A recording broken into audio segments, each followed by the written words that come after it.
Hi, hello, Passive Pixels, Media Catch Up Podcast. Look at that, another episode. Is this a special one? No, but we're just going to dive right into it. 13 Sentinels. I spent basically the last 2 weeks playing this, and I decided to bring in somewhat of an expert and then just a Canadian. I don't think Canadians can be experts at anything. They did make my bike, though. My bike is pretty solid. All right. This is the first time I saw the Canadian maple leaf on the bike, and damn it, it's a good bike. On one hand, over here, we have King of the Weebs himself, StrawhatNinja. He even started up his own podcast to speak directly to the Weebs. I've promised not to nuke him yet, but that's only because he's such a good boy that I don't feel like I want to hurt him too badly. Strawhat, is there anything you want to say? No, just thank you for having me on the podcast and thank you for not nuking me yet. But it is early, so I guess we'll see how Weebs of the Corn goes before I end up being nuked by you. But we'll try and talk about Nier a lot so that we can avoid that. You know how to speak my language. Thank you for speaking of Nier. Thank you for spreading the good word. Weebs of the Corn, let's just get this out of the way. That is going to be his podcast. Do you like anime and you know that I'll never talk about it? Good. Thank you. First off, thank you for knowing who I am. Second off, go listen to him talk about anime because he knows his shit. And even when I was listening to it, I was reminded of how I was accidentally a weeb in middle school. So I was cringing the entire time, but it lets me know that he knows what he's talking. So, Weebs of the Corn. Weebs of the Corn. I'm going to say it one more time just because it helps. Weebs of the Corn. On my other hand, we've got a Canadian. I'm not really too sure if there's anything remarkable about him. He likes his stuff, you know? He knows how to talk and he likes the leftovers. So even though he's Canadian and probably on the nuke list, I still think we should give Canada a chance. Addiholic, how are you? I'm doing wonderful. How are you doing, Ed? Well, I had Zaxby's today. That is some salty ass chicken. Oh, is That that is the curly fries you sent me? yes. Yeah, those look good. The curly fries look good, but you said the chicken was salty, so. The fries pretty good. I'm never going to go to a place just for fries unless it's McDonald's. But Zaxby, not cutting it. We're gonna be a strictly Canes family in this household. I've heard good things about canes, but unfortunately we don't have them out in Mooseland, so. We don't have them in Western PA either. It must be a southern thing. I can tell you right now, the toast and the sauce are hard carrying the team. The chicken, pretty bland, nothing too special. Addie, I know you're not one for sauces, so it might be a miss for you, but their toast does not need sauce. Shit slaps. Shit is good. Is that the Texas toast that I've heard so much about? Oh, okay, all right. A little bit of preamble here. How does one describe Texas toast? We got into this and we really couldn't come to a consensus. All I know is that Texas toast do be good. That's as much as I can say. Is it a Texas thing? I don't know. Every time I go into a grocery store and there's Texas toast, it's from a company that's called New York something. And for a company called New York to nail what Texas toast tastes like, I feel like that's an act of war. But I don't think I'm going to attack New York after everything that they've been through, you know? All right. Okay. Wait, did that just click? No, I just wanted the awkward silence to sit there. Yeah, it felt right. Fine. Okay, fine. I guess we can't let a 9/11 joke slip. Fine. Okay. We've just been canceled, Ed, so let's wrap this up. Look. It's only been a matter of time. I made it this far. That's impressive. I've already been canceled. Then that means that the Nier is the season finale. That's pretty good to me, if you ask me. So let's go down the list. Just because this is still a main episode, but I feel like my standards are starting to slip, so it's not like I care anymore. I will go through my list. I have 13 Sentinels as a game I played. Days Gone that I played out of spite, and then I watched Doctor No, one of the early Bond films. Now, I told Daddy ahead of time, Straw Hat, we pulled in at the last moment because 13 Sentinels is right up his alley and we need his knowledge. Addy, I toss it over to you. What is your list? Yeah, I've got quite a few things on my list. Obviously, I played 13 Sentinels as well with you. I also played some Mortal Kombat. In terms of games, I'll stick on games for now. We did some Overwatch, which Straw Hat joined me in, a lot of fun. Also did Sunset Overdrive, and currently I'm playing Persona 4 Golden. So that's the games. And then in terms of movies, we looked at Birds of Prey, Wonder Woman 1984, the Justice League Zack Snyder edition, and have been watching Mr. Robot as well. Strawhat, now, I know I didn't prep you for this. Is there anything that you remember from the last 2 weeks that you feel would be notable if you did stick around that you wanted to talk about? Uh, Let me look over my list because actually my last podcast, that's kind of what we just went over is I could talk about a few of the games, I guess, like Bravely Default 2 because I finished that one. That, And I don't really that's have much else. that's interesting because I'm gonna look at my list for basically this entire show. I don't think I have one single thing from this year. Jesus, I really don't. Oh my god, yeah, I am stuck in the past. I love it. Okay, let's go ahead and get into the entire reason that at least the three of us are here. 13 Sentinels. Is this a spoiler chat? Yeah. Do I feel like most of the people who are listening to this are going to not play it? Even though we're about to probably all three of us give it a glowing recommendation, I still imagine that none of you are going to play it because I'm just setting myself up for disappointment at every chance I get.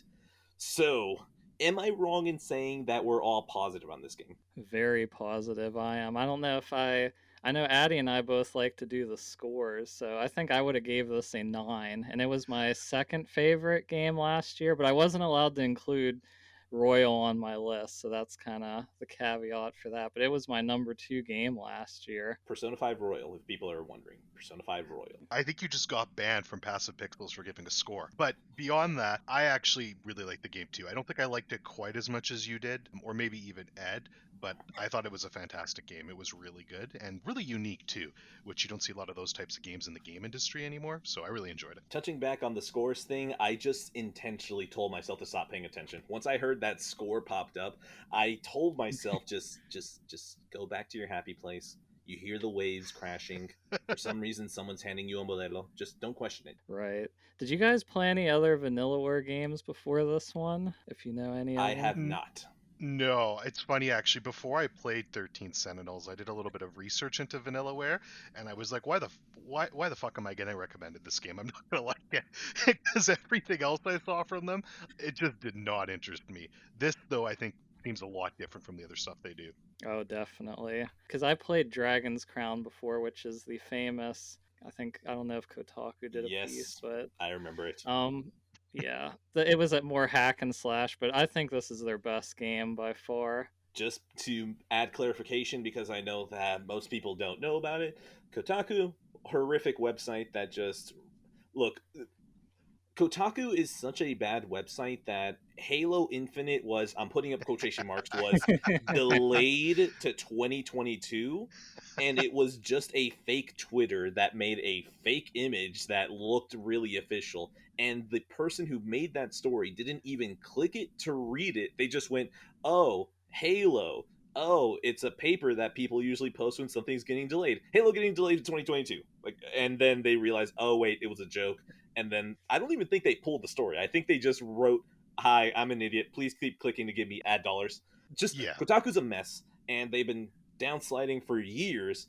However, one of the first shots of their slide was whenever they started talking about Dragon's Crown, because Dragon's Crown and it just seems like Vanillaware in general are just filled with horny people that love drawing big boobs on women.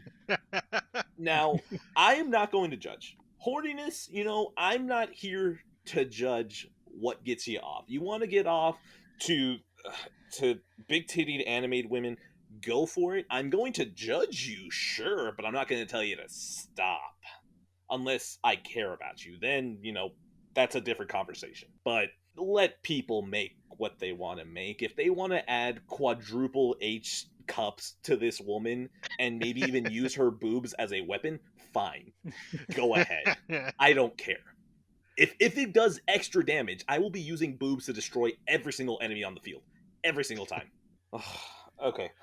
Now, I'm kind of sad that this is the first instance that Kotaku ever came here because I tried to not be negative here, unless specifically what I've watched or played is negative. So, to segue from that, Kotaku sucks in general. They're very lazy. Kotaku is the worst parts of journalism. it's awful. Yeah, I had to bring the negativity, I guess. I didn't mean to totally derail this, but I guess I had to bring it. Strawhat, every single podcast is a slow derailment.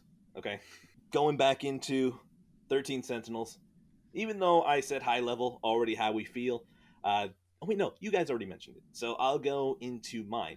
I very much enjoyed it. I am starting to realize that there is a niche of games that I find myself in where if for some reason I have to work to understand the story, I'm going to enjoy it. And I don't understand why this is such a pattern with me now. Because if we look at my list, Nier Automata I started loving once I started digging deeper into it. Uh, let's see. Shadow of the Colossus I enjoyed more once I started reading about the ridiculous amount of philosophy that's behind it. Metal Gear Solid, if you don't have a compendium open next to you, there's no chance that you're understanding anything. And for some reason, 13 Sentinels is also that, where by the time that I finished this game, I still really didn't understand what was going on, and I still have questions. And the main reason why we're doing this is, yes, to spoiler talk, but also to see if we all three can figure out what the hell even happened. Right. So, and I think like the way they did the story is, especially since eventually you get 13 characters that you go through, and it should be in theory a mess by how Mm-hmm. they do it because you can jump around really as much as you want. They will lock you out at certain points, but you can pretty much freely jump around as you choose. And despite doing that, and I pretty much played every character evenly as they unlocked, Same. I really didn't get too confused, shockingly. Yeah, they do. It's a game that could really fall flat if they didn't do a good job at pacing the story, like how you unlock it and stuff like that. And like Straw Hat said, there are certain lock points which keep you together and don't let you get too far ahead of where you should be. But other than that, like it's actually pretty fantastic how they managed to let you be completely open with where you want to go, and it holds together remarkably well. Because I want to jump in on that, talking about the design of this game, I'm impressed at how they even wrote this story because I already have trouble writing A to B. The fact that these people went from A to Z to M to N to Q and then W, I don't understand how you can write in that way unless maybe they wrote the entire outline and then decided to disperse it, which at that point, I don't even know how the hell you disperse it without making it seem like some characters get less attention than the others. Right, and they did have a long time to write the story because I think Dragon's Crown came out in like 2013, somewhere around that time, and this game launched, I think it launched in Japan in 2018, but they took quite a while between games to come up with it, so, and it showed. Wait, hold on. Was Dragon's Crown really their last game? I think it was before that. Did I Dragon's Crown didn't make double check, but Did Dragon's Crown make that much money that they just coasted for that long? they're a very small studio too. Oh my god, yeah, you were absolutely right. They That's have a long gap in between. I didn't realize Dragon's Crown was the last game either, and that's actually really crazy. originally scheduled for a 2018 release for both PS4 and Vita. The game was delayed to 2019 with the Vita version being canceled. God, stop handing L's to the Vita. It doesn't deserve it. You know what's funny? I actually think I remember hearing that game did get canceled for the Vita. I think there was like a minor little controversy about that, if I remember correctly. It hurts. That's a shame because I wanted. Is it Odin? There was a game they remade for Vita, one of their games. I can't remember which one it was, but it looked really good. I can't remember at this point. It hurts because I remember remote playing this for a second and I was like, man, this fits perfectly. Let's see. Muramasa the Demon Blade is the one that's on Vita that looks like it got ported after since it was originally on Wii. The only other Vita release that they have is Dragon's Crown. All right, yeah, it must have been that one then. Going back to what Straw Hat said for a second ago, though, I don't mean this in any offensive sort of way, but the fact that there's a story this rich and complex in a weeb game just actually took me off shock. Like, it took me by surprise. And that's not meant to be insulting. I played many weeb games with good stories, but nothing really this complex before and that had this much depth to it. It was really good.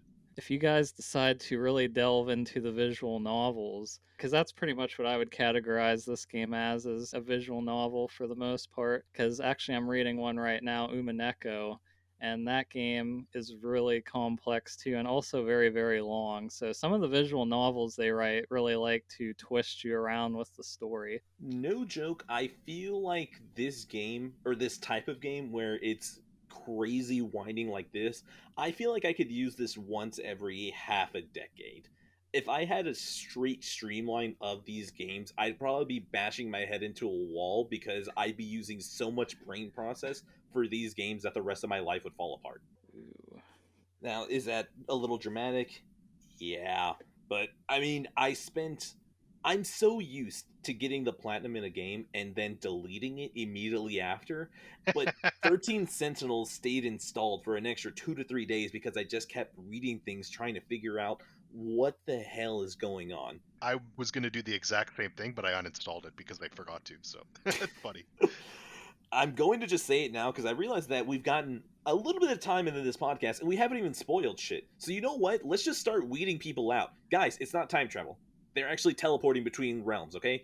The sectors, they're not in different time periods. They're in different locations. They're not time traveling. Cool, all right. We got a spoiler out there for you. Fuck off, I'm sorry. Whatever.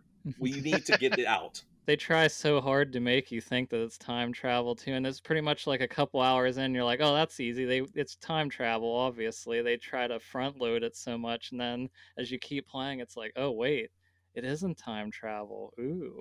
Well, and it's funny because again, you can weed out some gaming journalists who don't do their job. Because when I was doing a little bit of research here, there's so many reviews and journalists that are saying, "Oh, this is the best time travel game ever." I'm like, "Well, did you finish the fucking game? It's not time travel." Well, that was getting me a little triggered. I would be willing to defend it just because it does seem like that's part of the story and you kind of want to lean a little bit into the perception. I hate to do this to invoke the name of what shall not be named, but imagine if you told people that Abby had a section.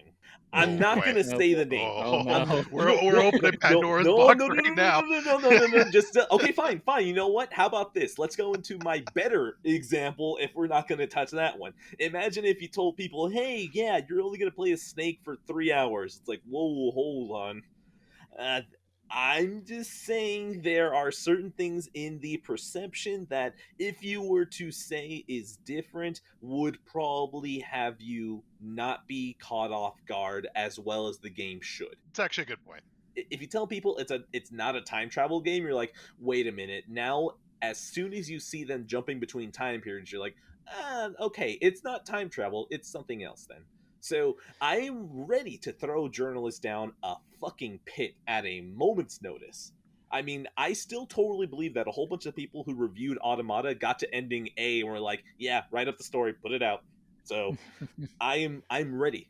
I'm ready to push them down any moment. But this time, I want to get them on things they deserve to get hit. Yeah, this was a really hard game to try to convince people to play too, because it's like all the good points are story for the most part, and you don't want to spoil anything. So it's like, yeah, just trust me, just play the game without trying to spoil anything, and it's hard. So that's probably another reason they kind of had to throw whatever they could in there to try and convince people to play it.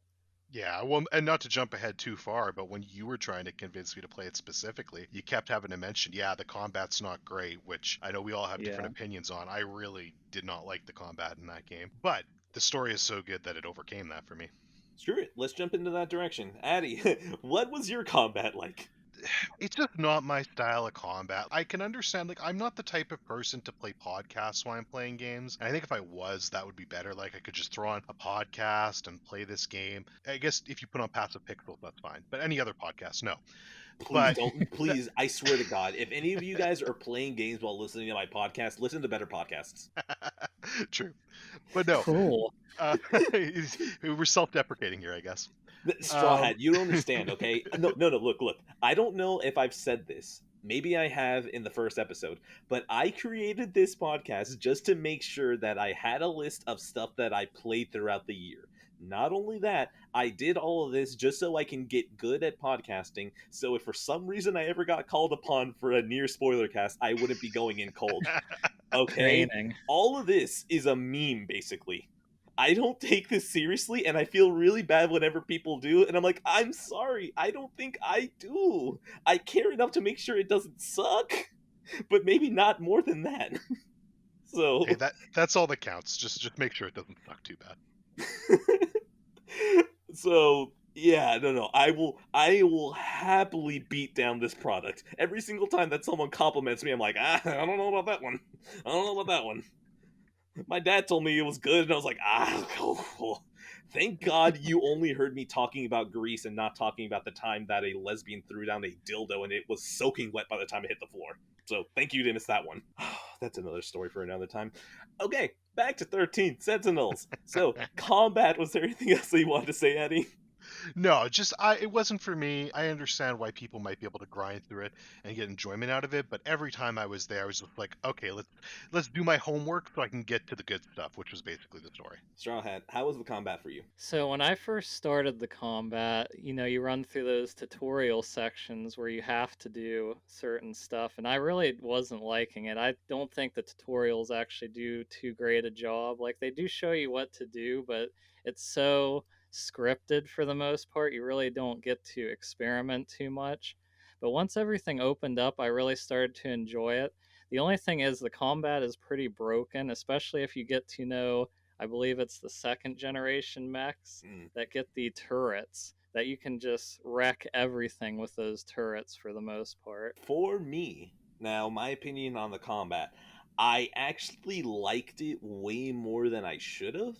More of just because I enjoyed seeing the numbers hit up. I enjoyed the music.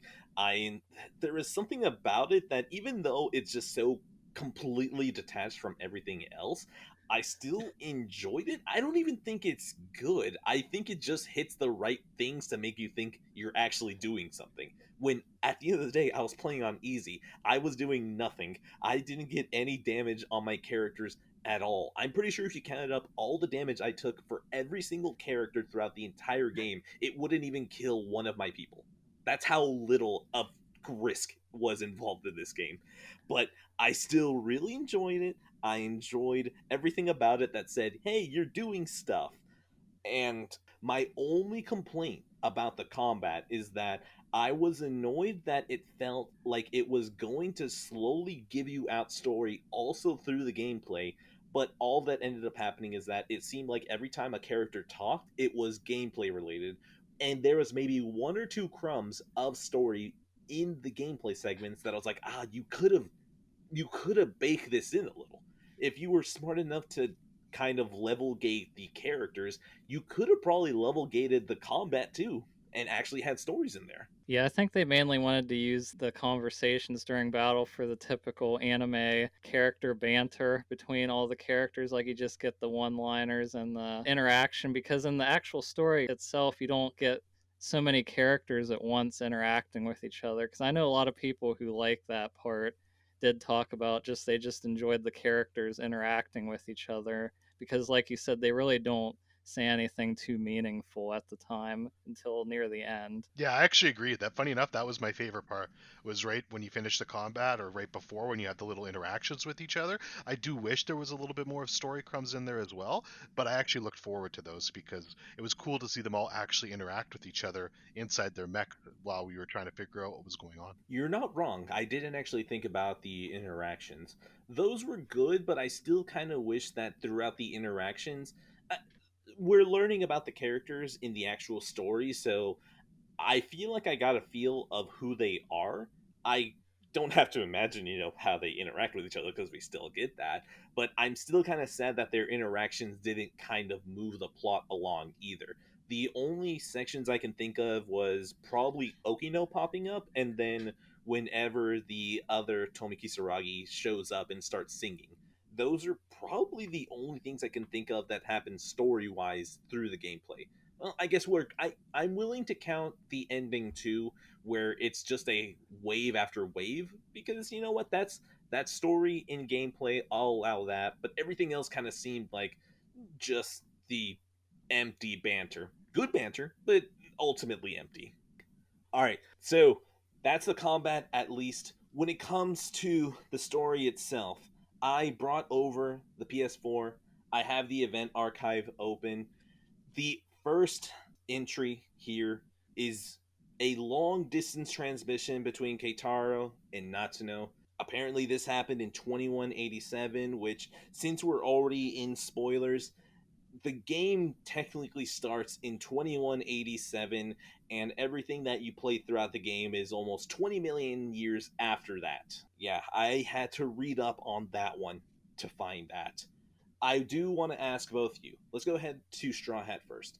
Did you find it hard to follow the story, or was there a certain point where you just kind of got into the rhythm and started clicking in? I think mostly what happened to me was that I thought I knew what was going along in the story, and then they would pull one over on me. Like, I know one of the big things I thought I was so big brained about was Fuyusaka being Morimura.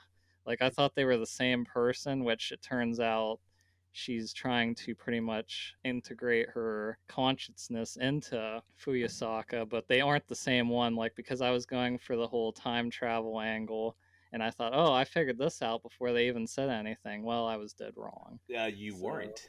You weren't. well, We're going. kind of.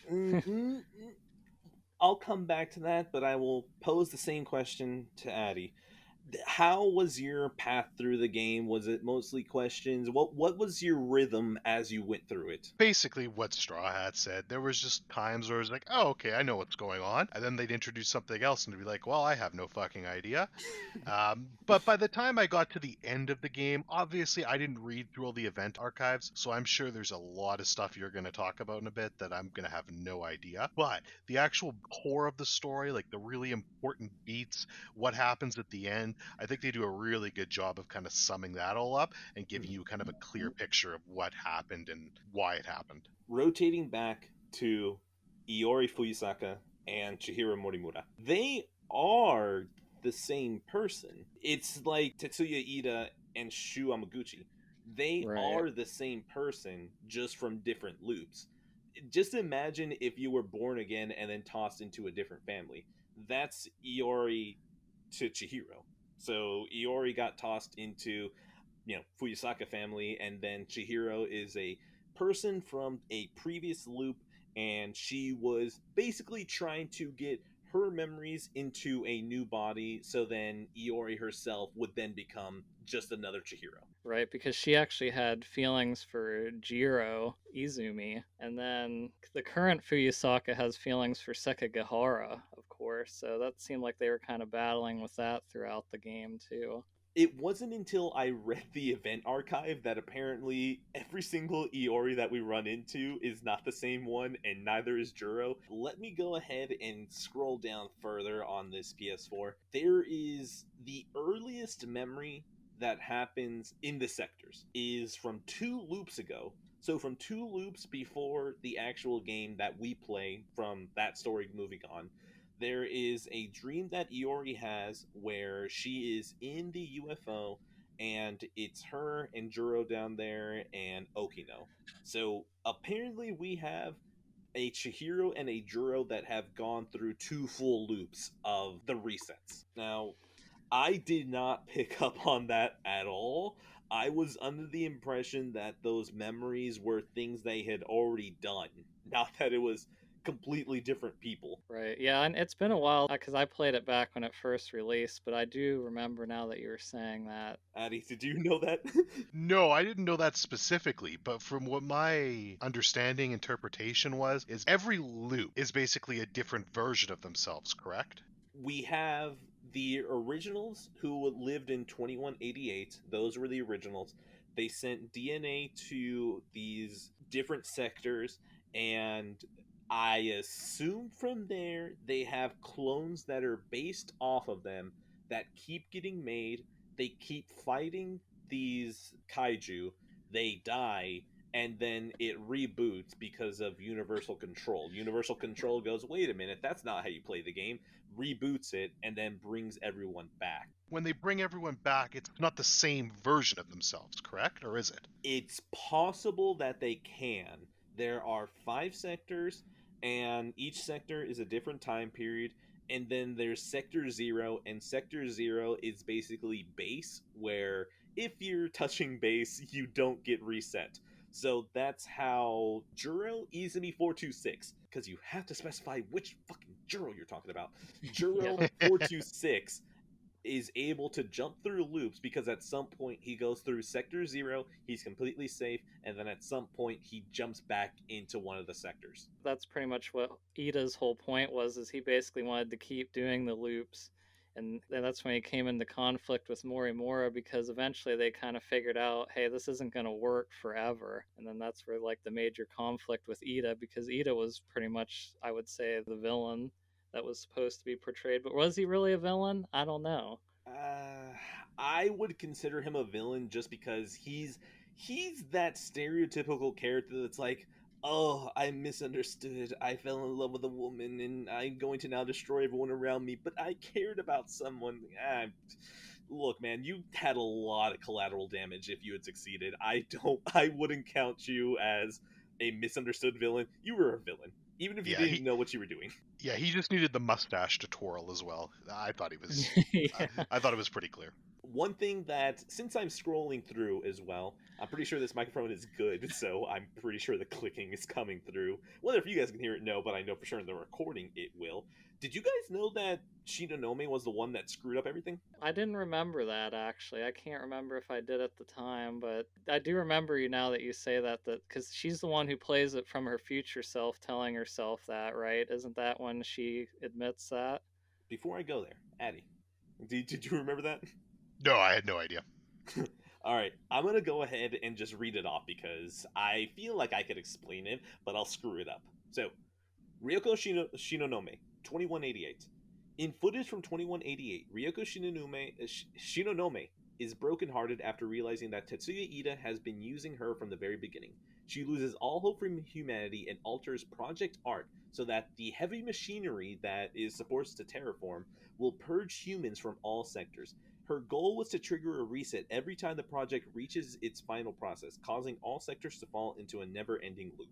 So basically, she was, I assume, cheated. Well, okay, well, no, that's the wrong term, but I'm going to say it anyways. Shinonome was cheated on and decided, fuck man, fuck humanity, kill it all. Pretty much, because she loved Ida that much. I think that's a fair reaction. Don't underestimate the waifus. No, they'll nuke you. They'll literally fucking nuke everything. I mean, if it wasn't for her, then everything would have gone according to plan. But oh my god, that's... You know, it's funny with Shinome. She's probably one of my least favorite characters. I really like all of them for the most part, but she's one of my least favorite. And then in Japan, she is the most popular. I remember character. you saying that, and I could not believe that because she's actually probably near the bottom of mine too. I'm looking at the art book right now. I told myself I was going to look at this just so I can tell which characters I don't like. I would probably say that either Tomi or Iori were bottom of the barrel for me, but Shinonome would probably be just like right above them.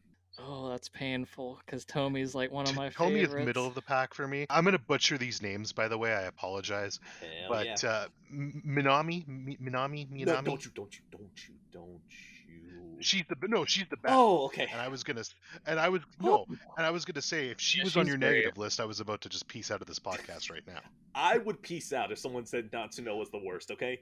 Natsuno is a joy, and she's my daughter, and I will protect her, damn it. She's my second favorite character. I really liked her a lot. Her and BJ, yeah, them together were fantastic. Her and BJ were great. It's funny. I played most of this game with my wife knocked out beside me because I do not choose good times for her to pay attention to. And the moment that Natsuno got shot and BJ goes, Natsuno! Like, she woke up and was like, oh no, what's going on with BJ? Oh, by the way, did you guys play in English or Japanese? I went English. I was debating Japanese, but I was glad I did English because I think the voice cast did really good despite recording all from home, too. I went English. I just most of the time do. The only time I think I can remember actually going Japanese was Ghost of Tsushima, but that's because the game felt so wrong in English. I know that lip syncing isn't set for Japanese, but for some reason hearing it in English felt wrong. I felt like I should be watching, like an old Japanese samurai film that just got unearthed, and for some reason they printed out even on DVD instead of Blu-ray because it's that obscure. I felt like it was right to play that in Japanese.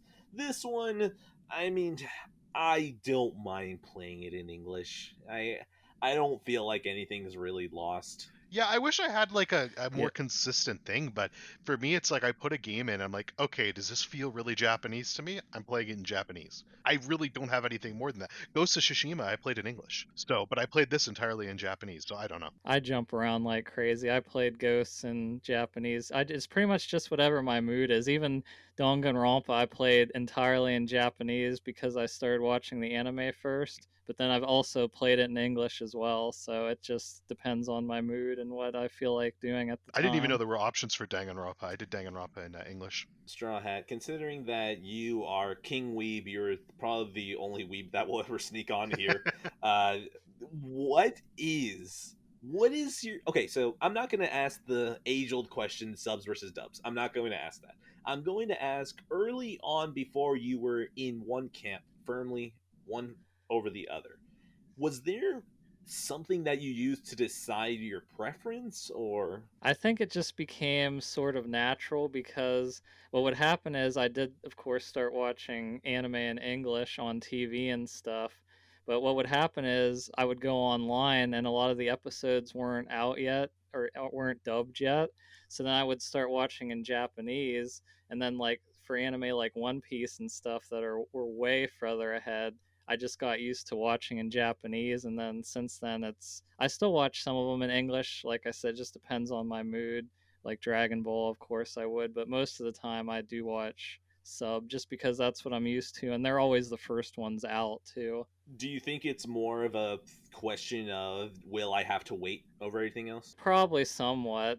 It's hard for me now to watch newer stuff in dub though, just because I'm so used to just going on Crunchyroll and watching it. But I'm not like super, you have to watch sub no matter what or you're dead to me. But I know a few people like that. But whatever it takes you to watch it, go ahead, go for it. Okay, that is probably as much as anime as I'm I was ever going to gonna say, like. I'm proud of you, Ed. I'm proud of you. No, Addy, you don't understand. Okay, my positivity towards Straw Hat overrides a lot.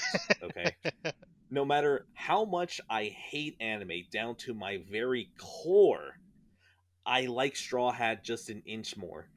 I won't be surprised if some of that's cut out though for the actual episode. No, Too much anime. no. No. I will. I love to joke around that I'm going to cut out opinions. I'll never do it, but even if I do, there's no way you'll ever know. Okay. True. I pulled up Tetsuya Ida in the compendium. I don't even know what to call it, but let me see. I want to read through this because I swear there was something in here that was important. Back when Tetsuya Ida was a student, I assume in 2025, he supported Tomiki Suragi from her live streams. Oh god, that technically means that Tetsuya Ida was a simp if he was watching her live. Oh, he was Definitely. He was definitely a probably a simp, tier 3. at Oh least. god. Okay. From here, the next thing it says, he was in love with the deceased Kisaragi. No, wait, hold on. Okay. Now, that's the problem every single time that I start reading stuff about these characters. In my mind, to try to get a timeline going is always such a mess. So, I'm going to start pivoting to that. I want to figure out what exactly happened in the game. How is it that most of these characters get to different places? All of this with Chihiro in general, what the hell is going on with her? There are so many questions that I have that I don't even know where to begin. So I want to lead it over to you guys first. Are there any questions that you guys still have about how these characters work? How I rationalized it is because like you were saying, a lot of these characters seem like they were from different timelines.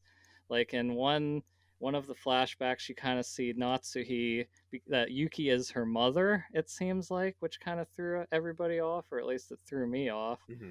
But kind of how I rationalized it is because, I mean, I'm kind of going to spoil the ending here, but because these last few people were, or they were the last hopes of humanity pretty much, this whole thing was pretty much like a simulation that they were just kind of put in to grow as people and kind of get to adapt and prepare for when they are going to get sent to this new planet to live and make human life continue to go on. But that's kind of how I rationalized it. I don't know if it's right or not, but Yeah, that's kind of how I saw it too. I think the ending, it's it's pretty clear that this is all it's a dream, but it's not really a dream. It's a simulation. They were basically living inside their suits, and everyday life was getting simulated and everything like that. So I think that's how I rationalized a lot of the things that were going on, even though I'm pretty sure there is answers for most everything in this game, which is cool if you look into it far enough. But I try not to take it too seriously a lot of the time. Like whenever I got really confused by something, I just think about, oh man, that yakisoba pan looked delicious, and think of, and I would think about the more Soba delightful Pond. things in the game than the really confusing narratives. Hamburger. Oh, yeah, hamburger was so great. Which, by the way, I don't know who. I think Addy, you said Natsuni was your second favorite character, but Mirai was my Oh, favorite he's character. my I favorite love character that too. guy. He's fantastic. If I had to choose my favorite character, I was probably in between Shu Amiguchi and Yuki Takamiya. Now, I personally Yuki's just great. really enjoy Shu, just because there's something about him that I look at and I'm like, that's who I was. That's exactly who I was. I was absolutely the person who didn't really think too much of themselves and then eventually started lying to themselves enough that they became confident and then just kept rolling with it. And that's exactly who he was. And I was like, I love it. Yes, that's who I am. You're talking about And then, Amaguchi, right? yes. Okay, yeah. Not only that, this is something that I will probably keep for the rest of my life. Every once in a while, since I played this mostly in bed, my wife just knocked out next to me. A lot of times I would just get really close to her face while I was in combat, and I would just go up to her and go, "Gotta put on a show for Yuki-chan." And she would always Yes. just reply it back to me in her sleeping days. She's like, "Gotta put on a show for Yuki-chan." Like I love the delivery of that, and it's something I'm probably gonna be saying for the rest of my life. Yeah, he's Oh, a that's so really good good. character. He's definitely top tier for me. I like what they did with him a lot, and especially seeing the earlier version of himself, because the older version's obviously, well, the different looped version of himself is a bit of an asshole. But I gotta ask one thing of you guys because I think one of my favorite twists in the entire game was with Sheba. I don't know if you guys caught on to that, but looking back, with Sheba was Jiro's like best Ooh. friend throughout the whole beginning, where he kept giving you those videotapes because whenever they revealed the thing with him that he was just in Jiro's mind only, that blew me away because then I looked back at all the scenes and no one ever talked to him besides Jiro, and I'm like, wow, that was brilliant. that was actually the moment I think that really hooked me into the game. I was enjoying it, but I wasn't like, okay, this is going to be banging status. But that moment in particular, I was like, oh man, they just fucking Fight Clubbed me. Like, that was Leaning great. into Juro, just because this is so funny to me. I was telling my wife right before we got to that segment, I was like, man, I think Juro's segments, I think he's pretty weak. I don't really feel like I care about him. And then they hit us with, oh yeah, I'm 426. I'm like, whoa, okay. All right, let's go. No one's seen this man, no one's spoken to this man. Okay. By the way, why is 426 and Chihiro like at least half of the characters in this fucking game? Like every single person is 426 or every single person is Chihiro. It's almost as bad as Kingdom Hearts. I'm already half Xehanort, okay? Yeah, exactly. I love that line. I fucking hate that game. I hate that entire series except Kingdom Hearts 2. But I love that line so much. Me, I'm already half Xehanort. Ugh. Did you realize what the tapes were for? I did not at the time. I just thought he was loving the Kaijo movies, like he's big into those. But yeah, the fact that it's memories, like I was like, oh, that's really Yeah, cool. it was a really cool twist. So apparently the reason why it's tapes is because Juro Karabe was so different from Juro Izumi that apparently he needed to watch them as movies to actually be able to ingest those memories, Right. which that's trippy as hell. And apparently the same thing for Iori. Her dreams were being put in by Chihiro because you can't just kind of shove them in or else you get Shinonome. Which, by the way, were you guys annoyed with Shinonome's just constantly forgetting stuff? Yeah, taking those pills all the time too. I think I had messaged Strawhat, and I was like, hey, is it normal for during her segments for the screen to be flashing, or is my TV fucking up? Like, I Yep. honestly didn't know at first. But I think part of the problem with her, too, and I mean, I don't know if this would have helped with her character, but she was actually one of the very last characters I got to. And it was just because the segments that she was appearing in, I wasn't particularly interested in the first place. But yeah, she just ended up annoying me more often than not. She was also the one that I think I would get most lost in the sections trying to do, because I think a couple of them, like if you took pills too many times, it would like screw you up. Or I think I even had like repeated a section once with her. I would get lost with her at times. I will say, when it comes to her, I feel like I was annoyed the most with her gameplay segments as well as Nenji Ogata, because those were the ones that felt like they looped too much, where you could easily accidentally do the same thing you just did. Oh, the Ogata segment at the train is painful at first. I did not like that. Yeah, I really liked Ogata as a character, but yeah, his section I did get confused a couple times too, because you had to talk, you had to go to the left or to the right, and then if you go too far, Kisaragi's like, "Oh, why are you doing this? Oh, you got to get on this train. No, not that train." So yeah, it did get confusing. Not only that, if you go too far left, you get into a fight, then at that point you're locked into that track, and at that point you go back and you die and you start playing the movie source code again. And I just, oh my god, I was starting to get really impatient with him. Even though I don't feel like he's a bad character, No, he's not. I just was really annoyed with that segment. His sections in Kisaragi's story were actually pretty good, probably his best ones actually. Oh yeah, him paired with Tomi Kisaragi. Now that was a good combo. I enjoy the fact that he is a punk. Like he is a punk. Tomi is that's the thing. Tomi in 2025 is basically a girl that would absolutely be Gen Z. So For sure. I don't know if that was intentional or not, or if they accidentally stumbled on that, but she's absolutely from what time period she's in. And seeing the two of them interact is very fun. The only time I remember getting really, really stuck in that game was trying to lure that stupid cat. And I was stuck at that part for at least an hour.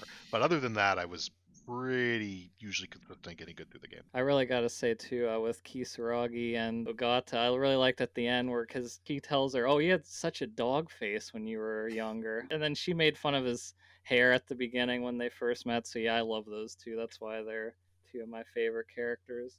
That just reminded me, there is entry within the mystery files that is Dogface, and apparently what it is that she didn't realize that that was an insult, so she just played it off. Now, I played this game in very quick succession, but I think I played the opening very, like, almost a month or two before I actually started hitting it hard, so I didn't even remember that segment until I actually checked. All right, here it is. In 1980 slang term used to call someone ugly, Neji Ogata threw this insult at Tomi Kisaragi. Blah, blah, blah, blah, blah. They go into why the Japanese use that as an insult. It is involved with a Japanese chin dog. While Kisaragi failed to recognize this was an old-fashioned retort, it was clear that it wasn't a compliment. Yeah, I didn't even realize that she didn't realize it was an insult or wasn't one. I love that even Hemburger has an entry. There's an interview with the creator where somebody asked if Hijiyama had hamburger steak instead of yakisoba pan, if he would have liked that more, because there's that little argument between the two of them over which is better. So I thought that was kind of funny. Best part of the game. Another great character. That was probably the best part of the game. Like, bro, you've tried this thing from the last decade or so. Shit's delicious. Like, nah, man. Nah, man. This is the best food you will ever eat. And it just, then I started thinking, and I got really sad because I thought, wow, probably anyone before the 80s didn't get to have the same trashy food that we have all the time, and they are missing out. Absolutely. I really liked his sections where he just had to find money to get yakisoba pawn. Like, you just would have to either find it under the cat or find it under the vending machine, diving for coins to get yakisoba pawn. It's so ridiculous that Shinonome as a character is probably way more important to the story, and yet Hijiyama just trying to find coins to buy a fucking bread was way more interesting. Oh, I agree completely. That game has sold me. Like, the first thing I do when I finally get to go to Japan, I'm buying some yakisoba pan. Like, absolutely. For sure. We're all probably gonna time it for the Persona concert. I will join you. I will join you for some yakisoba pan. I've told my wife already. I'm like, man, you wanna try some of this yakisoba pan? Like, we can look around and see if we can get it here, but I'm willing to hold off. I'm willing to hold off to get it in Japan. I keep looking for that schedule, but they don't want to drop it yet. These Yeah, I really hope that happens. Like, I don't know if it's going to happen this year, but at least next year. Get it back going by 2022. Let's get this show on the road. Just because I realize that even trying to go through the story wise is gonna be a fucking mess of just small minutia. Let's just go through characters. That seems a little easier, right? Excellent. Juro. How? And here's the thing: if we're gonna hit a character, we can hit every single version of that character. So if we want to take Juro from 2 loops ago, Juro from 1 loop ago, Juro, Fluffy, Sheba, we can take every single facet of Juro. How do we feel about Juro? Yeah, Jiro Karabe, the actual version you actually get to meet at the beginning, is probably, like you said, Ed, the least interesting at first because he's pretty much just the typical. Oh, he kind of has amnesia. He's just kind of into kaijo movies, and I pretty much like all his other versions better, like Fluffy and, of course, Sheba too. So Jiro's good. I liked him a lot, actually. Even the kind of early, boring Jiro. I don't know. I don't want to say I had a sixth sense about it, but I could kind of feel something was off and that there was going to be more to him because there's no way he's just that dull, I guess, to put it. I'm sorry. No. The thing is that in my head, I'm thinking like there's a level of boringness that's acceptable, and he was below that line. You're like, nah, no one's actually that boring. There's no way. Yeah, like, I mean, they got to try to make these characters interesting, right? And I was right at the end of the day because you get your twists and everything like that. Fluffy is the best version of Jiro. No, hands down. Yes. Hands down. Yes. yeah. Oh my god. Whenever you're playing as Megumi and you turn the TV to the different channel, he's like, hey, I was watching that. Like, oh my god. I loved pissing off Fluffy. It was so good. Fluffy's my spirit animal. What'd you guys think of Fluffy like when you first met him? Because I was like, is there some because as I said, I watch a lot of anime, so I'm thinking, is there like some magical type twist into this? Because there's a talking cat, but it doesn't end up being that. I thought it was like a hallucination at first, is what I thought. Not a Mhm. hallucination, but like something that was being programmed to see. Like, I didn't think that was Right. actually that, but My first impression of Fluffy was, oh, a talking cat. Okay. I'm not joking. That is basically what my mind thought. I didn't try to think further into the cat. I was just like, it's a talking cat and he's telling us to shoot people. I assume you are just trying to get something in people. As soon as nanomachines got brought up and it's a gun that doesn't kill someone, I was like, okay, you're shooting nanomachines into people, but are you doing it because you're bad and you want to call the kaiju down? Like that was my impression, and it wasn't until he started revealing more that I went, "Oh, okay, so you're 426, but why are you having people get shot with the nanomachines?" Which, by the way, do you guys know why? Oh, I can't remember now. I know they tell you. yeah, I have no idea, honestly. I probably did at the time, but I've forgotten. So I read this up. Look, I'm telling you, man, I read so fucking much of this game. Apparently, what it is that Fluffy, all he does is make a gameplay thing make more sense. The nanomachines that are getting shot into them allows them to buy upgrades in game. That's all it is. Really? Okay, because I wasn't sure, because I kind of remember, wasn't there something too about one of the 13 was always calling the kaiju to the world, and I thought maybe that was a way to slow that down, because I remember Ogata, I think, is one of the first one who gets, like, because in one of his flashbacks he gets shot by one of the Morimoras of the past, and he's the transmitter of the kaiju, but I could be wrong. Like I said, it's been a while. Okay, to jump from different things. Um, I lost it. I lost the one thing I was going to mention. So I'm going to move to the other one, which is that scene that you're talking about Ogata getting shot. It's one of the first early segments of the actual same loop that we're in. There we go. Suspicious woman approaches the 7-year-old Nenji Ogata. Ogata reminded of the TV show, blah, blah, blah, blah. Appearances by Nenji Ogata and Chihiro Morimura. So I think that Chihiro Morimura is Iori from a loop previously. So do you remember how I was saying that they are kind of the same person? It's just that their upbringing and names may change. So it's better to say Iori is Chihiro. So Chihiro from the previous loop of what we play is also the young Chihiro who is Iori. So previous loop to what we played is Chihiro, and that's the one who shot Ogata when he was 7. Yeah, it gets confusing. Well, I was just gonna say then you have Morimura as Murai's, or what is his name now? I got the art book out here too. Oh hell yeah. Addy, I'm so sorry I couldn't get you the art book. Nah, it's all It good. still sucked. I got a copy of the game. That's all that matters. Itaru's little sister, remember in the past, she's also like Morimura too. Now, Which is, do you guys know who that Morimura is? I have no idea. I mean, I probably don't know either. So, that Chihiro, I have her entry up. She is not Chihiro Morimura that we know. She is a clone of the 2188 Chihiro Morimura. Apparently, Of the course. Chihiro Morimura that we know was pulling data from Sector Zero, and she's like, oh, cool, the data that I backed up is there. I'm going to back up Chihiro Morimura into a clone. And then she accidentally grabs 2188 Chihiro Morimura instead of herself. Yep, that sounds right. As crazy as it sounds correct. Oh my god, my head hurts. The funny thing is, you could probably just make up a bunch of stuff, and I would agree with you because it just makes sense. You're just the Vince McMahon give up like, Yeah, exactly.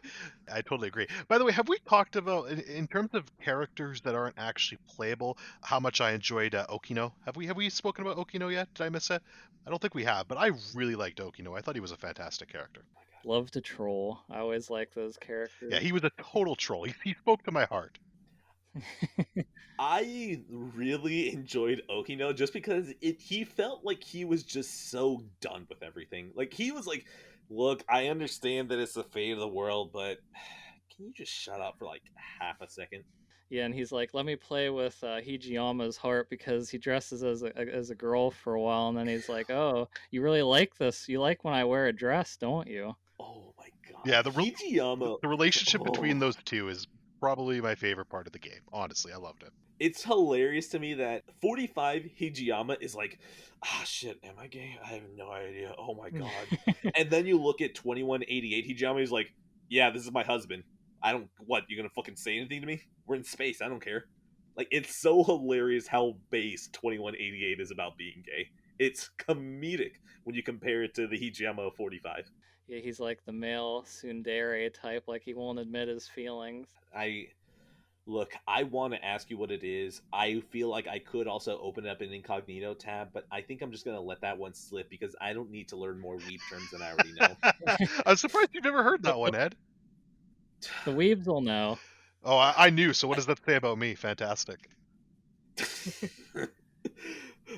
Okay, just because we jumped into Okino now, I still think it's hilarious. Okay, I'm pulling it up, right?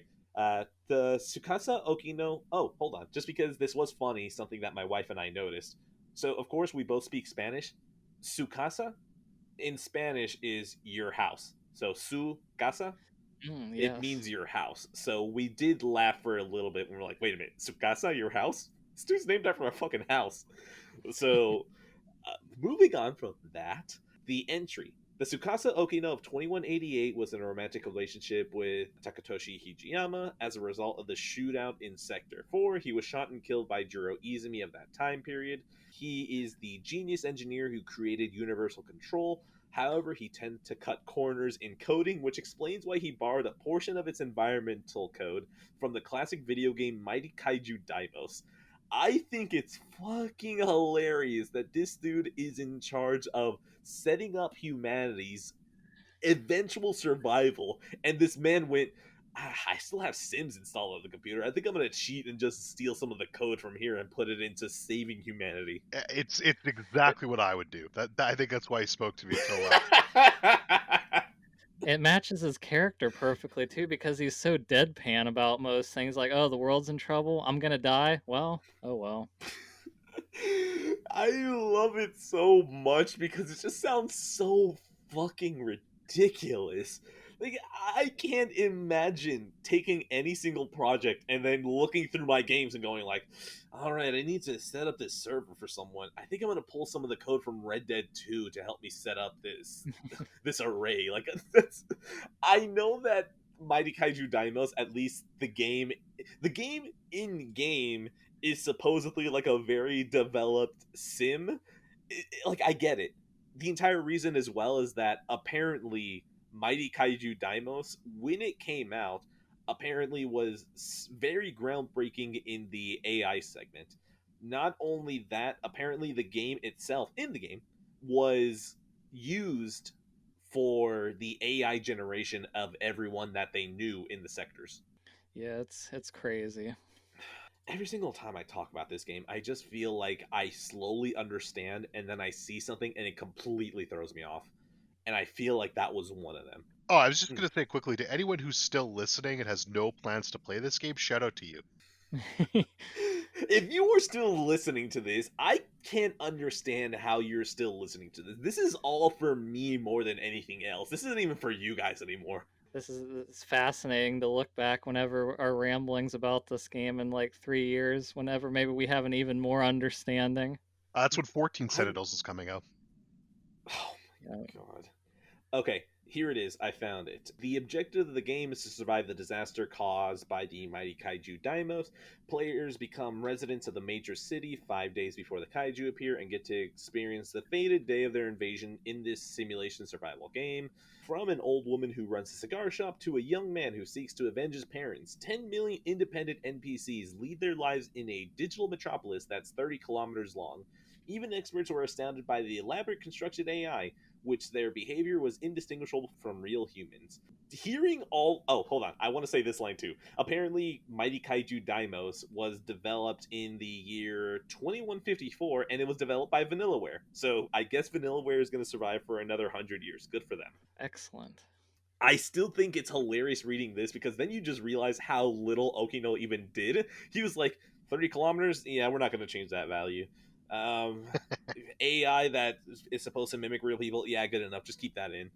Isn't that also the game that Shiba plays at Shu's house? Like he plays a video game, I know. I can't remember if that's the one I or think it not. is. Oh my, yeah, I do think it is. So that probably makes it funnier because you'd imagine that 426 Juro probably had the same. Wait, no, Juro.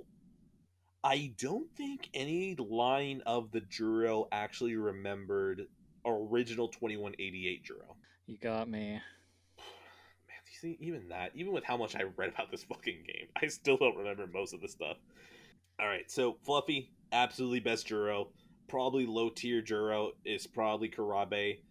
Izumi is slightly better, but buff and adult Juro is probably second or third best, depending on how many of them there are. And any disagreements? No, I'd say that's pretty good. He's the one who gets stuff done too, the buff one. Mm-hmm. I mean, the man is the one who went and decided to kill all the others because he thought that if all of them died, they wouldn't be able to send out the signal to the kaiju. Like, this man tried to get things done. Punish Juro in the cell. Which, having that one up, apparently that was Juro from 2 loops ago and then Juro from a loop ago. Which, whenever I saw that scene, even now that I think about it, was there any point to that besides just confusing you? Didn't I think Juro Karabe just talked to him, right? And just kind of that's how when he figured out who he was and why he was doing what he was. Maybe I don't remember for sure. So I have it up. Okay, appearances by Juro Izumi 2 loops ago, Juro Izumi 1 loop ago, and Tsukasa Okino 1 loop ago. So Karabe actually isn't even here. It's Okay. just Izumi meeting Izumi from different loops. Yeah. That's where most of my questions come into this game, where I'm like, I feel like they were doing a very Lost thing where they were just keep throwing mysteries that were red herrings to make sure you kept questioning. Now, I'm okay with it because it's a game. I don't feel like for games we hammer too much the details because if you get the feeling across whenever you're in the story, you're okay to forgive details. But I feel like the game almost went a little bit overboard sometimes with some of the extra details that they throw in, where it just feels like, okay, you're throwing this on just to confuse a little bit more. Is there an actual definitive answer that will lead anywhere? No. Is there an answer? Yeah, but will it lead anywhere that is, more enlightened? No. Like, I don't really think so. Yeah, I think they made the at least, or it seems like they made the ending. We kind of understand at least what they were going for with that. So some of the stuff in between is definitely like maybe we're totally missing what they were going for. But they had, at least I feel, a clear ending, so that kind of ties everything together for me at least. So that feels a little better than being confused through most of the other stuff.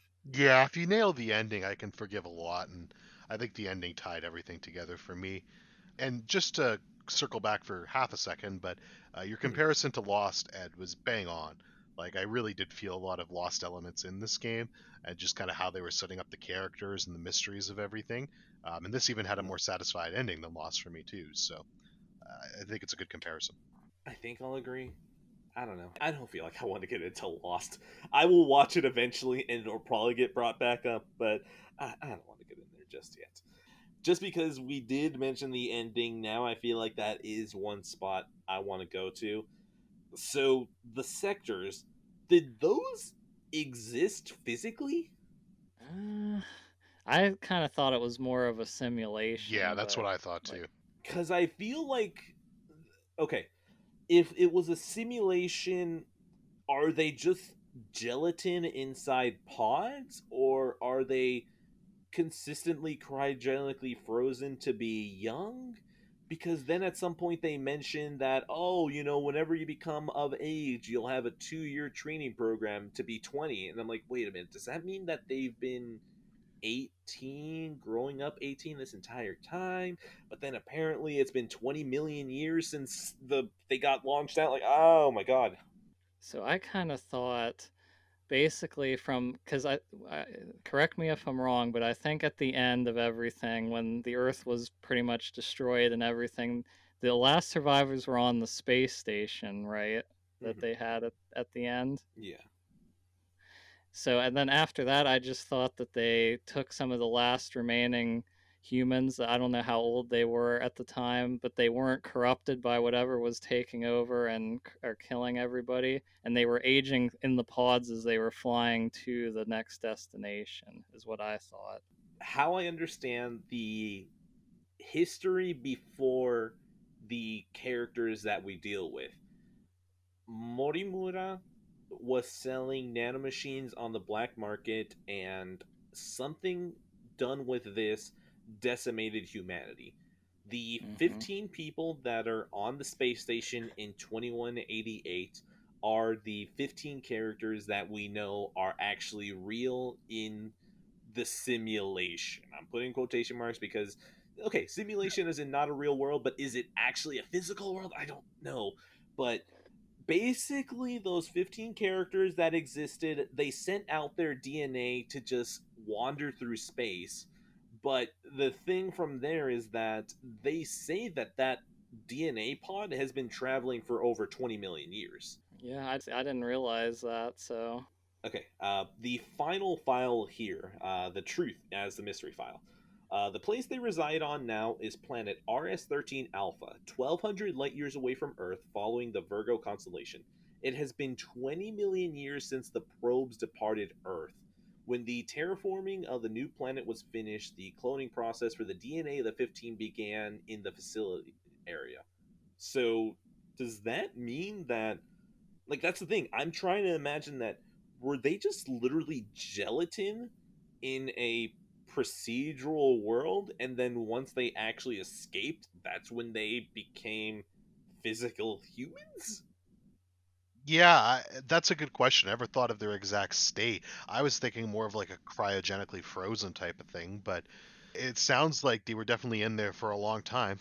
well, if you think about at the very beginning, of course, we find out that all the characters are naked in the pods, which, of course, if you're familiar with mecha and all that stuff, it's like, oh, typical, oh, we can throw fan service in there. But I always thought that's kind of how they were in the space pods, too. Like, that's why they were like that. They were like that, but then it's so weird because then it feels like they make such a specific thing about saying, oh, well, you guys are going to grow up until you're a certain age, and once you're 18, you're going to learn for 2 years on how to actually rebuild humanity. Like, it felt like that was so specific that it makes me question what exactly are the logistics of how they're even in these worlds. Like, are they actually physically there? These are questions that don't matter, but for some reason they put them in my head and now I have to ask them. Well, if you remember too, didn't they say at one point that the actual humans in the pod that are going to the simulation have, is it 80% of the taste and touch is devoted to make them feel like they're in a real world for the simulation? Correct. But the part of me that wonders is, so those nanomachines that are in their head, are they kind of just like, is it just cameras that are floating around inside an actual like built out world? Because it sounds like, okay, not in the opening of the game, but it sounds at the beginning of the game, like with the 2188 people, it sounds like they're actually talking about real construction of these sectors. I'm just going too far into the weeds, aren't I? I feel like I'm getting more confused. I don't know about Addie. Yeah, I'm just gonna pretend that you're wrong because that just opens up a whole new can of worms. And to be honest with you, I don't want to think about that possibility.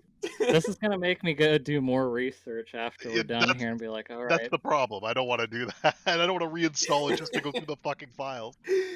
And if you remember right at the end too, they actually go back into the simulation after they grow up for a while, because they talk about how they look when they were younger, because they go back because they want to hang out, like, because Fuyusaka and Kisaragi were friends with Miwako, and since she was part of the simulation, they had to go back in there to visit her. But then they talk about, oh, look how you look. That's where he says, "Oh, you had such a dog face when you were younger." But I thought that was interesting that they actually went back to the simulation. It's still hilarious to me that Miwako, from talking about everything that we've said, Miwako was created by Vanillaware twice because they put her in this actual 13 Sentinels game, and they also created her in Mighty Kaiju Daimos.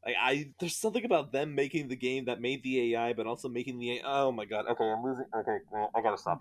I gotta stop. You see, this is the problem. I start going way too far into the weeds, and the game loses me again, which I'm pretty sure is just my problem of overthinking it. But I still really like the game. Well, I think that's why it's so good, though, because you can delve so deeply into all the side stuff if you want to, but you don't have to either. So And like, how many games actually make you think like that? Not many. So I think that's really cool. Most of my favorite games, honestly. If they make me continuously think, they are something special. Even though I don't feel like Final Fantasy 15 is that good of a game, the fact that I kept digging and I kept finding more things to like, I was like, oh, okay, you know what? I'm actually into this. Maybe I do like reading. Maybe it's just I like reading nonfiction for fiction. Does that make sense? you need to get more into those visual novels, man. 'Cause there's a lot of good Hey, ones that are hey, gonna, he's about to get into Danganronpa, so which is also very good. So you'll like that. I'll get there. I'll get there. It'll probably be after beating Near Replicant twice. Probably. No joke. I'm probably going to play it. I'm going to beat it as quickly as I can and then go back and kind of take it very slowly. So, okay, we got Juro out of the way. Let's go ahead and tackle probably the second ridiculously spanning character, Chihiro Morimura, Iori Fuyusaka. How do we feel about her? I can let Addie go first this time. sure, yeah. So I'm actually quite a fan of her, which I think Straw Hat isn't, and I think a lot of people have her pretty low tiered. I actually like Fuyusaka a lot. I thought her character was pretty cute.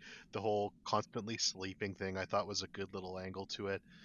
Her storyline in particular, again, like her actual base storyline isn't particularly interesting, but when you get into all the different versions of her, how she's basically a part of Chihiro, just everything that she's gone through, I don't know, I found her character super interesting, and she was one of the ones that I was looking forward to playing more of and finding out more, basically. I think I had her like mid tier in my ranking list. My favorite parts with Fuyusaka were hanging out with Kisaragi and Miwako trying to figure out what to eat. Like, if you want the hot dog, you want the what else? They get the crepes the one time, the strawberry crepes. I can't remember what other food they got, but just the slice of life type stuff with her. And then of course you meet her because she's running to school because she's late with toast in her mouth, which is the typical trope. Okay, I was deciding whether if it was Iori or Tomi that was going to be low bar, like the lowest character. I'm going to have to give it to Iori because I hated the slice of life stuff.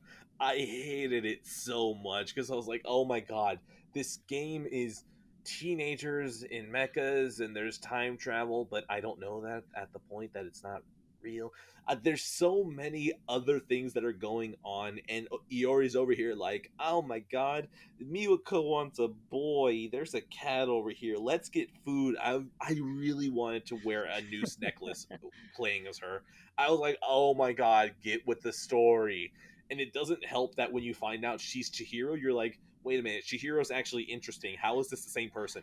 Yeah, that's interesting because, well, and she was really obsessed with Sekigahara the whole time too, which kind of annoyed me because that was like her main plot point for a while. Like, oh, I like this boy, and then she's like, well, do I like? Why am I so obsessed with boys all the time? Because I'm dreaming about Jiro. She also questioned if she liked Goto at one point, so it seemed like she was really focused on that a lot of the time, besides the slice of life stuff. Yeah, I mean the slice of life stuff. It's obviously it's not going to be as interesting as mechas and all this other stuff, but I found it a nice little change of pace. Like I said, this is the part with the cat, and I hated that part. I hated that part. I was angry at the game, but other than that part, I don't know. I enjoyed it enough.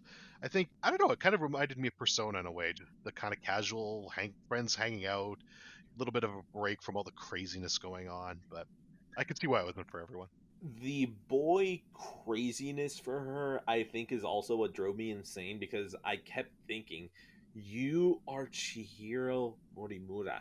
She is the person that is kicking this all into high gear, and all you're doing is chasing Sekigahara around. My god, do something.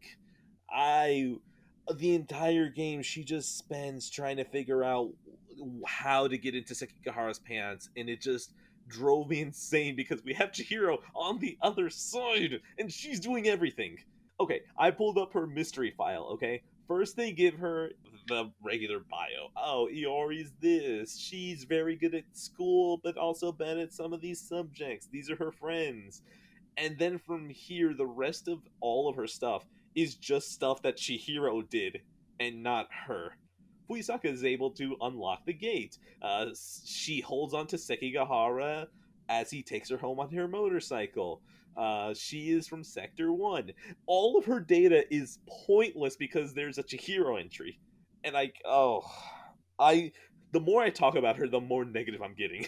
Yeah, I think Addie definitely is the highest on her. So moving on to Megumi. Yeah. Oh, let's go, Megumi. I'll start it off. Megumi, I like her because I have a thing for quiet girls that can stand their ground. I like them because I don't, the doors are closed, but I'm pretty sure she'll still be able to hear me. It reminds me of my wife. All right, my wife was a very quiet girl, but when she needed to, she would punch someone in the face. Oh, Megumi's literally shooting motherfuckers. So yeah. Oh my god, you know what? Top tier Megumi is when Sekigahara pulls a gun and Megumi's like, try me, motherfucker. Oh my god. I was losing my shit. Oh. Let's not forget she's the Yakisobe Pawn Angel. She is. Yes, I totally forgot about that. You're right. Oh, Megumi is so top tier. I mean, she hears a talking cat and just goes, yeah, all right, I'm gonna just start shooting people. I mean, she has no idea what she's doing to them. She's just shooting all these people to get Jiro Izumi back. Yeah, well, that's it. To be fair, all of this is for her devotion for Jiro, right? So. Yeah. Well, a different version of Jiro, which, but yeah. That's the best way to go. This version of Jiro. So, look. most of the time I get really annoyed when a character is just so single driven that they just start really fucking up everything. But by the fact that it's a fucking cat that's telling her to blast people, and it's so contrasting with the character that it seems like she is, where she just seems like this quiet reserved girl and she's out here blasting everyone. I love this clash. Yeah. It doesn't I oh gotta say, actually, maybe I should do this as well. But if you get a chance, like YouTube some of the scenes of her basically blasting fuckers in Japanese, because it's amazing. Like just her tone never Ooh. changes. She's just still very quiet and stoic, but she's like, "Yeah, I'm gonna shoot your ass," and it's it's fucking fantastic. I loved her. Dude, the best part is that her tone doesn't break when she aims at Sekigahara. Like, they have a straight up showdown in the nurse's office, and they're just both like, bro, you know I will shoot. Just as well as you know you will shoot, you know I will too. And then Sekigahara's like, you know what? This probably isn't worth it. I don't know what kind of gun she has. She says it's magic. I'm not going to trust this. Let's get out of here. But yeah, she's definitely a top tier character for me. One of my favorites. They did a great job with her. Strawhat, anything you want to add to Megumi? No, I mean, I probably was a little lower than you guys, but I still liked her character. I did like her storyline because you spend a lot of time in the house, like cooking and watching TV. And I'm also not really a big fan of the single mindedness, like she's obsessed with Jiro, but she did grow over me over the time. And like you said, I love she was just taking no names, and she was the Yakisobi Pawn Angel, of course. So Remembering that she's the Yakisobi Pan Angel definitely makes her even higher top tier than I thought she was. Plus, no other story has Fluffy. That she's got it. Yeah, She's got she's it. the Yakisobi Pan Angel. She has Fluffy. She's shooting motherfuckers. Like I do not know what else you could want from a character. oh, and also she was the only one who could see Fluffy, right? Yes. I think Yes. they say that. That was another thing where I was like, oh yeah, another bait and switch on us. Apparently, when I was reading up on that, so obviously Fluffy is 426, which is Izumi from Two Loops Behind. Apparently, that's also tied proximity wise to Juro Kurabe. So when he got kidnapped, Megumi basically is like, ah, shit, where's Fluffy? And she doesn't realize that it's tied to location to Kurabe. But from reading the entries, we found that out. Not only that, remember when she broke in to save him? Oh yes. Oh, That was when was it Ogata had, or no, well no, it would have been Hiyama and Okina, I Yeah, think, had yeah, Jiro. it was those two that yeah. had him kidnapped. Yeah, Hijiyama and Okino were just kidnapping every single character and reading their mind and Tying them going, up to are you the one? a trigger. Nah, toss. Are you the one? Nah, toss. Oh. By the way, was the key ever important? Uh, it didn't really seem like it because they couldn't find it. Because that's really all what Ogata's mission was, wasn't it? And his train mission was to find the key, and then yet didn't really seem to matter in the end. You're right, actually. That segment really was useless. It makes me sad, but at least I'm happy. Okay, screw it. We're jumping into that character. We're breaking, uh, whatever. It's already late enough. My brain's starting to hurt. We're moving over to Ogata. How do we feel about Ogata? I really liked him as a character. I like the more pompadour, like the gangster type characters. He reminded me actually a little bit of Ryuji in a way. Like he kind of has the punk going for him. But I noticed in the art book there's a chocolate bar with him, and I don't remember anything with a chocolate bar with him. Do you? So I want to throw it out first. Ryuji from Persona 5, right? Oh, yes, correct. Sorry. Okay, no, you are completely fine. The chocolate bar, whenever he and Tomi and Miwako get transported to 2025, apparently he finds a chocolate bar and he gives that to them to eat. Oh yeah, that makes sense. Yeah. Ogata, how do I feel about him? Truth be told, I'm at a loss for words because I don't think about him. If I had to probably put him somewhere, he'd probably be pretty mid tier. I like him enough. He is the kind of person that, whenever you would go into a new class and there would be no one you recognize, but there's one person that you said a couple of sentences to and that you recognize, and both you guys have that realization moment and you go, okay, we're going to be friends for this classroom because we don't want to be alone. But as soon as the semester's over and you never see them again, you never think about them again. I feel like that's how I feel about Ogata. It sounds harsh. It's not supposed to be harsh because we had a fun semester, you know. We cheated off each other's tests, you know. We shared some games, you know. It was fine. It was a good time. Just that if I never saw him again, I don't think I'd be sad. Yeah, I think I like him less than you, so I shouldn't be talking. But How do you feel about Ogata then? he's bottom tier for me, honestly. I think as a Ooh. I think as a character he's fine. Like, and I do think it's some of that stuff is definitely saved by the end, and I think his best segments are with Tomy, like for sure. But just the stuff on the train at the beginning just made my eyes glaze over, and I could not wait to be done with that. And it really ruined the rest of his arc for me. He probably gets a little overshadowed by Hijiyama too, because they're both kind of the tough guy type characters, even though they are different enough. But I'm sure because a lot of people probably like Hijiyama more than him. That's actually a good point because Hijiyama is top tier for me, if not my favorite. Hijiyama, I don't even think really does anything in the story except want a yakisoba pan, and he That's is all he That's all he needs. so needs. above. He's so top tier above Ogata. It's not even funny. So you're probably not wrong that it's just Ogata, but if he had an obsession with a certain food. So I feel like I need to even put Ogata lower now. I'm putting him lower tier. That's oh my god, that feels even more insulting. All you need to do was just want a sandwich, and I like you. I'll say this: top tier hair, top tier hair. The The pompadour. pompadour is beautiful, so top tier. I'll allow it. Moving on, A Sekigahara. How are we feeling about him? I mean, I did like him by the end, but he's kind of the straight, like, focused, very dark anti-hero type character most of the time, and I thought he was kind of boring for the most part, but I don't know, I guess he was fine. I think he's pretty mid-tier for me. Yeah, absolutely mid tier. Actually, Ed, what you just said about Ogata, that's probably how I feel about Sekigahara.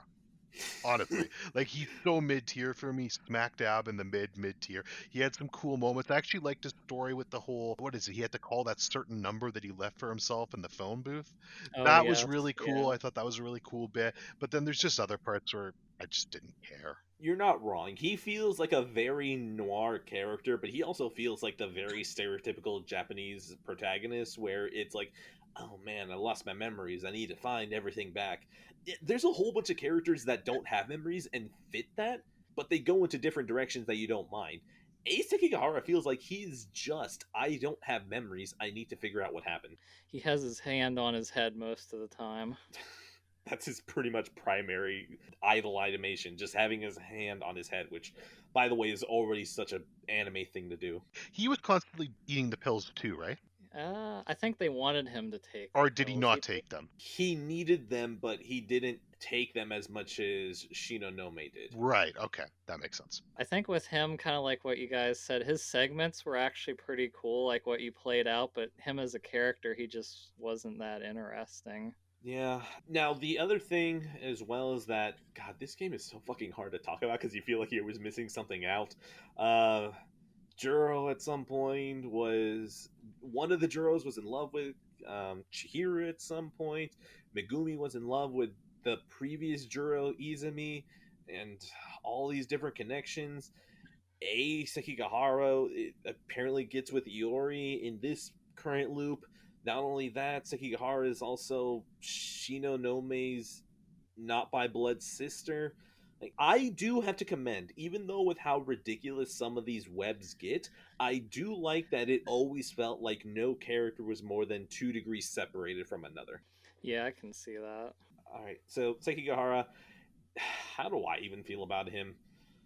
He would be the person that I would use. So I would probably be his friend because I feel like he'd be useful. But the moment that he started annoying me and he outlived his usefulness, I'd probably get rid of him. I feel like that's supposed to sound as harsh as it does because I don't feel like there's anything about Sekigahara that I would want to deal with. He just I think that's feels fair. like brooding anime character that I'm fine not having to deal with. You want him on your side in a fight, but not necessarily after the fight. Yeah, you're invited to the party, just not the after party. It's harsh, but honestly fair. Renya Goto. How about this, man? You know what? I'm going to say that Renya Goto is to A Sekigahara what Hijiyama is to Ogata. Interesting. I didn't really think about it that way. That's interesting. I feel like Goto is the person who is digging down to try to find answers, and so is Sekigahara, but it feels like Goto actually gets shit done, and he actually feels like he has a purpose. Which is hilarious because he is the very last character that gets introduced, and I don't know about you guys, but anytime he popped up, I would jump in and do every single one of his stories that I could. Yeah, because he was pretty much the last one. Because I think you could do one story segment as him, and then after that you had to wait till like you had 80% or higher on every single character, and then you could just pretty much beeline it through him. But I always kind of thought he might be the villain. He has the very villain type look, with the hair and the glasses. It just reminded me of a typical villain, but he ended up not being that. Yeah, I agree, actually. I thought Goto was pretty bad at first, too, but he turns out not to be. Goto's good. He'd be probably mid-tier for me as well, but kind of closer to the top of the mid-tier. It was a little bit rough having to wait so long to get into his story, I found, but once I was finally able to circle back and get into his story, it was pretty consistently interesting. Like, that one got its hooks in me. He's trying to figure out exactly what he knew, because he seemed to be, like you said, the one putting all this shit together and actually doing something. Mm-hmm. So, another connection, Goto was in love with the Chihiro Morimura from the previous loop? Wait, no, hold on. Okay. This is the thing that always trips me up.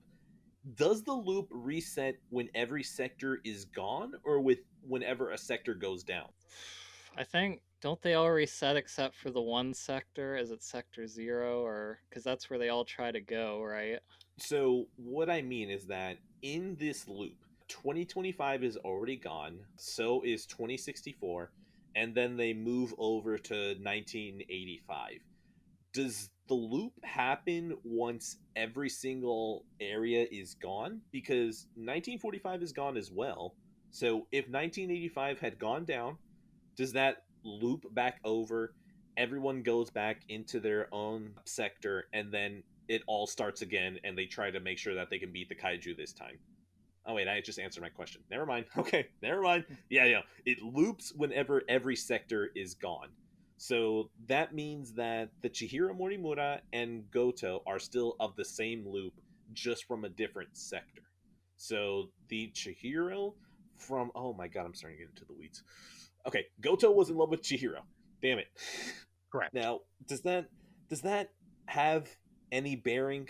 Uh, well, because I noticed a lot of with his story segments, you get a lot of lore dump with his stuff because it's near the end, so they're like trying to explain stuff, but I don't really feel like they go too much into the relationship other than it's obviously one-sided. I will say it is very weird to have him be like, ah, yes, I love Chihiro Morimura.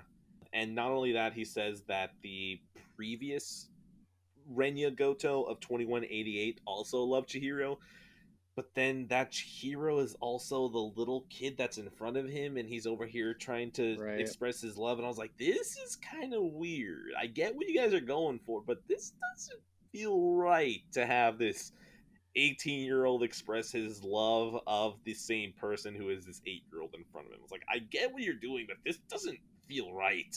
It was weird, but can I also mention, just on a separate side note, that Goto Hmm. did not look 18 years old at all to me. Like, I always felt that was weird. Like, he definitely looked older to me. That feels like just a teenager thing, though. Like, anytime that you have the teenager character that is supposedly above it all, he also always looks above it all. Like, he looks like a teenager from an 80s movies where you're like, dude, you're not in high school. You have a mortgage and 2 kids. Shut up. Oh, for sure. I think it was definitely intentional. Don't get me wrong. But yeah, Mhm. definitely did not look like an 18-year-old because he was smarter than everyone else, too. Yeah, everybody called him Senpai, of course. Oh, God. And one of my favorite parts with Goto actually was when you were controlling Shinome and you had to get rid of him, so then you had Miwako go and distract him while you had to sneak away. I related so much with Goto at that point because I was like, man, Miyuko, just shut up. Oh, poor Oh Miroko. my god. Poor Miroko. She likes the Yeah. boys. Okay, Miroko's let's go in there. Miroko's a sweetheart. If she were just like a little pitch corrected, like if she just had a little bit of a deeper voice, I think I'd be okay with her. But every time she spoke, I was just like, oh, can you just not sound like that? It just feels so high pitched and it feels too sweet, and it feels like to a point where it's like I don't feel like I want to be around you because I feel like I don't get to be myself around you. I feel like I'm gonna have to curtail myself like if I was talking around a child. That's interesting because I played it in Japanese, so I didn't think she was too high pitched or anything at all. But that could be totally different in the English version. She's Haru. She's Haru in Persona 5. See, I like Haru, so I know I'm the odd man out of my own fucking podcast. God, look at me entrapping myself. That is actually how her voice sounds too, because her voice actor's name is Xanthi. And I know I've played a couple other games where her character, and like you said, Persona 5, she's Haru. She's also Altina in Trails of Cold Steel, and she is another character in East 8, but she pretty much always sounds like that. Oh god, I'm gonna have to deal with her if I ever get to Trails. Okay, Well, you could always play it in Japanese, but I don't think I'm gonna be able to do that. there's a lot of reading already, so. Oh my god. All right, back on track. Goto, anything else that we want to say about him? no, he's good. He's a good guy. Now, Natsuno. Who wants to go first? Go for it, Addie. She's one of your favorites. Yeah, so. she's absolutely fantastic. First or second character, in terms of favorite, or third. She's in that top 3 for sure. I always found myself rushing to try to get to her segments because I thought she was just really charming. Obviously, BJ. I could talk about BJ for a whole 2-hour podcast on its own. BJ, the relationship between her and BJ was so sweet. And the actual gameplay element for her was really great too, like getting to kind of travel around with BJ to all of these different sectors. Like I thought that was really cool how they did that. So she's definitely one of my favorite characters. I think she's one of the most relatable characters because she's just super like, I want to help. How can I help you? And she's so into like sci-fi and all this shit, and then she gets this alien robot. Well, she thinks it's an alien robot that basically crashes down. And it's really wholesome, and I loved it. I loved her, loved the character, loved the arc. Strawhat, go for it because I'm going to gush, and we need to break it up. Yeah, I mean, I really liked her too, and it was refreshing with her because a lot of the other girls were either they might have been obsessed with boys or they were at least somewhat focused on boys, where she was focused on aliens. Like Addie said, she loves aliens. She was convinced, I think, and the way I played her out, like a lot of the other people knew that it was definitely not aliens at the time, but she was still very convinced it was, oh, aliens are going to attack. BJ's an alien. He might be the lead race. But yeah, I don't know how you can't like her because it's even fun going to like her track team. Like you're in the locker room, you always got to hide BJ. Like get in the bag, BJ, like one of my favorite put in bag commands. BJ popping his head out like ET from the bag. Yes. Oh my god. BJ's just such a wholesome little robot. I want him. Jumping ahead a bit, but when the unthinkable happens to BJ, that was probably the saddest part of the game for me. Oh my god. BJ sacrificed himself to save the data. It broke my fucking heart. It broke my heart. Not only that, but the fact that we had heard BJ almost in tears whenever Natsuno got shot, he goes, Natsuno! Like, I'm like, oh god, these two characters care about each other, damn it. Yeah. Oh, BJ. Yeah, those two had a fantastic relationship with each other. It really was one of the best parts of the game for me. Natsuno is probably top character for me. Not top tier, top character. I'd have to decide whether once we get to Yuki, maybe I might change my mind. Maybe if we get to Shu, I might change my mind. But so far, Natsuno is top character. No joke, I would find myself skidding her around in the controls. Like whenever I would move her around, since she's a runner, there's of course different animations for each character, but hers is so runner like that it's so fun to just skid her whenever you would run from side to side. So I would just look, I'm pretty sure the microphone's gonna pick it up. I would just go back and forth to watch the animation of her slide and then pick herself back up. It's like, oh my god, this is so good. If it's just something small like that and I'm having fun, I was like, oh my god, this character is just so good. Everything that she has with BJ, awesome. Not only that, her entire story doesn't have even a slow point. Her trying to figure out that it's not aliens and it's just space robots. The moment when Tomi and Tamao are fighting in the bathroom and you're stuck in the bathroom with her. Holy shit. Oh, Natsuno is top character. so far. Yeah, she looks so terrified in that scene too. Like you have the art of her hiding in the stall. And the frame is drawn black around her so you can feel the enclosed space with her. And then you have all the interesting stuff with like Yuki because she's best friends with Yuki. And then you find out like in one of the things that I think maybe BJ plays for, like it's like, is Yuki my mom? And then you also have the stuff with Mirai because she goes back to his time period and then brings him there and has him stay at Jiro's house. Just so good.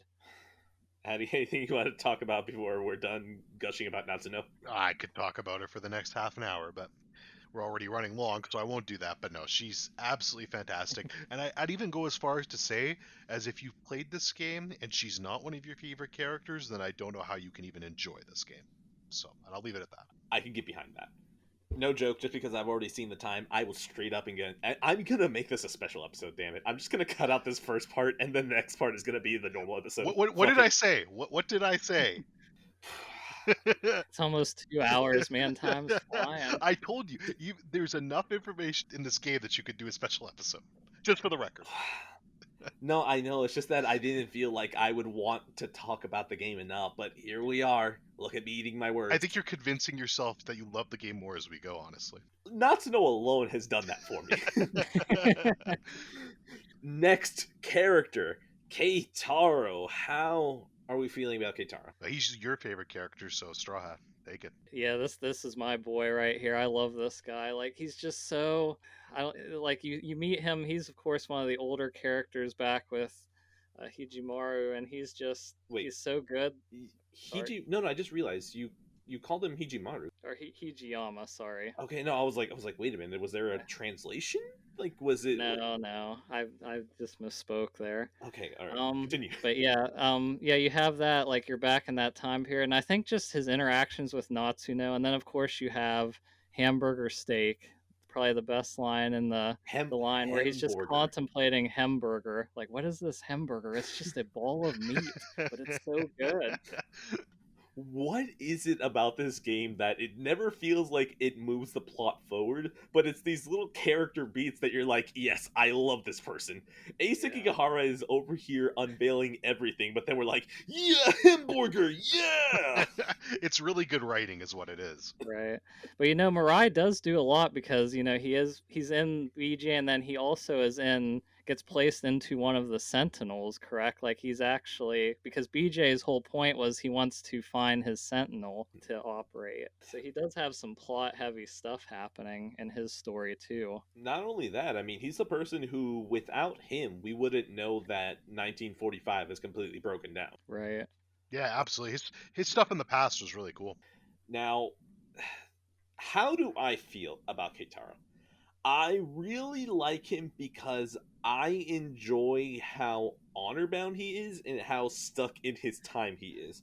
Something about Keitaro being able to just kind of look at Natsuno and see that she's basically wearing like the shortest shorts he's ever seen. He's just like, oh, hold on. Oh, hold on. My 1945 brain can't comprehend this. Why isn't she wearing a skirt that's at her ankles? Oh my god. Like, that's hilarious. The way that he gets dumped onto Juro and he's just like, I feel just as bad as you do about this. I'm sorry, Natsuno is just that kind of person. I've seen this meme floating around about guys who are afraid to talk up getting the woman that will yell as loud as possible if they didn't get ketchup in their bag. I feel like Keitaro is that guy and Natsuno is the girl that's like, hey, hold on. You forgot the whipped cream in the drink. The fuck? That's my boy. Why are you trying to mess with him? He's like so honest and honor bound. Like he's even like embarrassed to ask like to go see her in the track room, and then he has to go there and look for her, and then all her track teammates are like, are you her boyfriend? And he's just like, I can't handle this. Keitaro is just a sweet boy. Everything that he does, I'm just like, I don't feel like I need to protect you because you're going to protect yourself, but take care of yourself, you know? I hope you do fine. And then, of course, he has the hat that he can keep, like, putting down when he's embarrassed to try and hide his embarrassment. A great I was gonna animation. say, well, and it's an anime trope too, but yeah, it's really great. I love that. I love the art style of the game that, even though it's a huge anime trope of pulling the hat down to hide your tears and hide your embarrassment, the animation is just so slick that I forgive it. Like, it's not a Sekigahara where every time he puts his hand out, I'm like, here we go again. Yeah. Keitaro, he gets away with it because he is so not an anime trope that he gets away with it. No, yeah, I didn't mean that in a negative way. Kitaro, I actually misspoke earlier. He's not my favorite character, but he's top tier for me, top 5. And I mean, he's basically BJ, so that alone gets him top tier. Okay, anything about Keitaro? I was gonna say too, he has the scar to summon the Sentinel on his forehead. That's kind of why he pulls the hat down too, and then he pulls it up to do it. Because we didn't really talk about all, like, they all have the different scars everywhere to summon them. He has it on the forehead. So, something about that. Apparently, the scar isn't just a scar. Apparently, let me pull it up. There we go. The scar on Mira's forehead is a result of Tsukasa Okino's nanomachine adjustment, which restarts the Sentinels that stopped working due to DD-426. Without losing his mind and suffering the effects of DD-426, Mura manages to endure the pain as the data necessary for starting up the Sentinels was completed. Once Okino realizes this, he installs a feature so that the data will spread to anyone who comes into contact with Mira. So basically, Mura got installed with antivirus software that every time that he got to someone, he would airdrop it to them so their Sentinel would work. Yeah, I didn't realize that. Yeah, I can't believe how much is in these fucking data logs. Because this man was McAfee every time he walked near somebody. Yep, spreading hamburger steak and viruses. Antiviruses. Yeah, antiviruses, yeah. Okay. I feel like we got Keitaro out of the way, right? Sure. Hijiyama, Yakisobe Pan man. Hijiyama. What is the read on him? Yeah, he's probably my favorite character, just slightly ahead of Natsuno. I love him, and I think we've already kind of talked about him a lot, but just the fact that you've got all of this important plot going on and all of these life or death situations, but I had more emotion of going around trying to get him some coins so this man could have his damn yakisoba pan. That is what I cared about. That was 13 Sentinels for me, and I love him. Strawhat. Yeah, it's just so good how he does that, because he seems like, and he wants to be the most serious character of the group, but he ends up being like, he's just chasing money, trying to get yakisobe pawn. He's starving half the time. He's like laying on the floor, starved to death, dead. And then he's also worried about Okino, like, is he going after a different person? Because I think he confesses to, who was it? He Ogata. confesses, yeah, Ogata at some point, and he like watches it and he's like, I don't care about this, but I do care about this. Why are you acting like this in front of me? And then, of course, Okino plays it off and takes advantage of him. But yeah, he's just such a good character. Yeah, every time he gets jealous over Okino, it's just it's another great character beat. Like I said, Okino was one of my favorite characters anyways. So just the little interactions and relationship between those two characters, it really does carry the game for me along with Natsuno and BJ. And you just think he's going to be one of the more serious characters, but he's not. Like when you first meet him, like, oh, this is going to be the typical tough, serious character, but no, you're chasing after yakisobe pawn half the time. So it's a good job subverting our expectations. Right. Hijiyama is so hilarious to me because he is what you think of when you think of the model Japanese soldier. He's like, no, I will fight for my country. Yep. And he's also the guy who's like, am I gay? Oh my god, I don't really know what I'm feeling right now. I could use a sandwich right now. Like, he is basically the bi-curious girl out of college, and I love him for it. He's always looking for food, and he doesn't know what he's into. It's fucking hilarious. I love Hijiyama. He is above mid-tier. He is, I wouldn't say safely in top tier, but if there were characters that got in front of him, he would still be safe in, say, top. Right, and it's funny because he can't even take care of himself in the real world. Like, he's so helpless. Like, Okino has to, like, let him into his lab and do everything for him. Like, he follows him to school even. He's like, you can't even do anything yourself. And he should be the most self-sufficient character. You just reminded me of. I did want to mention this, but I had forgotten. Whenever Okino is professing his love to Ogata, and Hijiyama comes in and knocks him out, and Okino's like, "Hey, I was lying to him. We were just gonna lure him in to read his memories, but you knocked him out. So thanks for saving me time. We were just gonna use him anyways." And Hijiyama's like, "What? Why? Why would you not tell me this earlier?" And Okino's like, "You didn't need to know. Shut up. Come on. We got this done. Help me carry this body." Yeah, their relationship is just a backbone of the game for me. It's adorable. Honestly, I loved it. There's so many things I keep trying to keep track of that I keep scrolling through. There are no other versions of Sekigahara, so who cares? Goto, I mean, we have the 2188 one, but that doesn't really matter. Natsuno, we talked about how the 2188 one is Yuki-chan's daughter. I'm okay with that. Keitaro, I mean, the only other character is BJ, so we hit that. Hijiyama, there's only one Hijiyama. Ogata is the next character. We can skip him. Tomi Kisaragi. How do we feel about Tomi? I'm a big fan of Tomi Kisaragi. She just seems like more kind of the jokester type, like especially when she's with Miwako and Fuyasaka. She's always the one like teasing Miwako, and of course we find out later she's got the idol going for her as well in the later time period. But I really liked her sections when her and Miwako and Ogata got pulled into the future. Like I just thought like exploring with the clones and the robots, I liked her character. Well, not to come off as too much of a Debbie Downer after that, but she is probably mid bottom tier for me. I didn't mind her, and I think the best bits with her were actually carrying Ogata, which shows you how much I like Ogata. But I think those were the best bits. I also really actually liked the Miyaki Inaba version of her, the idol version. That's actually one of my favorite parts in the game, and one of the only parts I really liked in the combat. It's where she basically all sings to them to keep them going Right. throughout the battle, because once she stops, she's out of range or whatever. I thought that moment was very sweet, and actually one of my favorite moments of the game. Okay, now we're going to continue the downslope because I don't like Tomi or I don't like Inaba. Inaba, I don't like her because I feel like she is a very flat character. Of course, granted, they don't give her much time, but anytime that she talks and she just sounds like this, like she has to sound super ethereal and a little mysterious.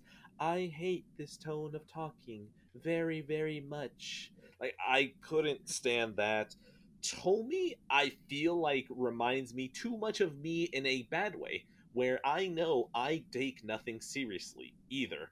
So hearing Tomi also take nothing seriously is just reminding me of a part that I like in myself, but whenever I see myself inside someone else, it bothers me.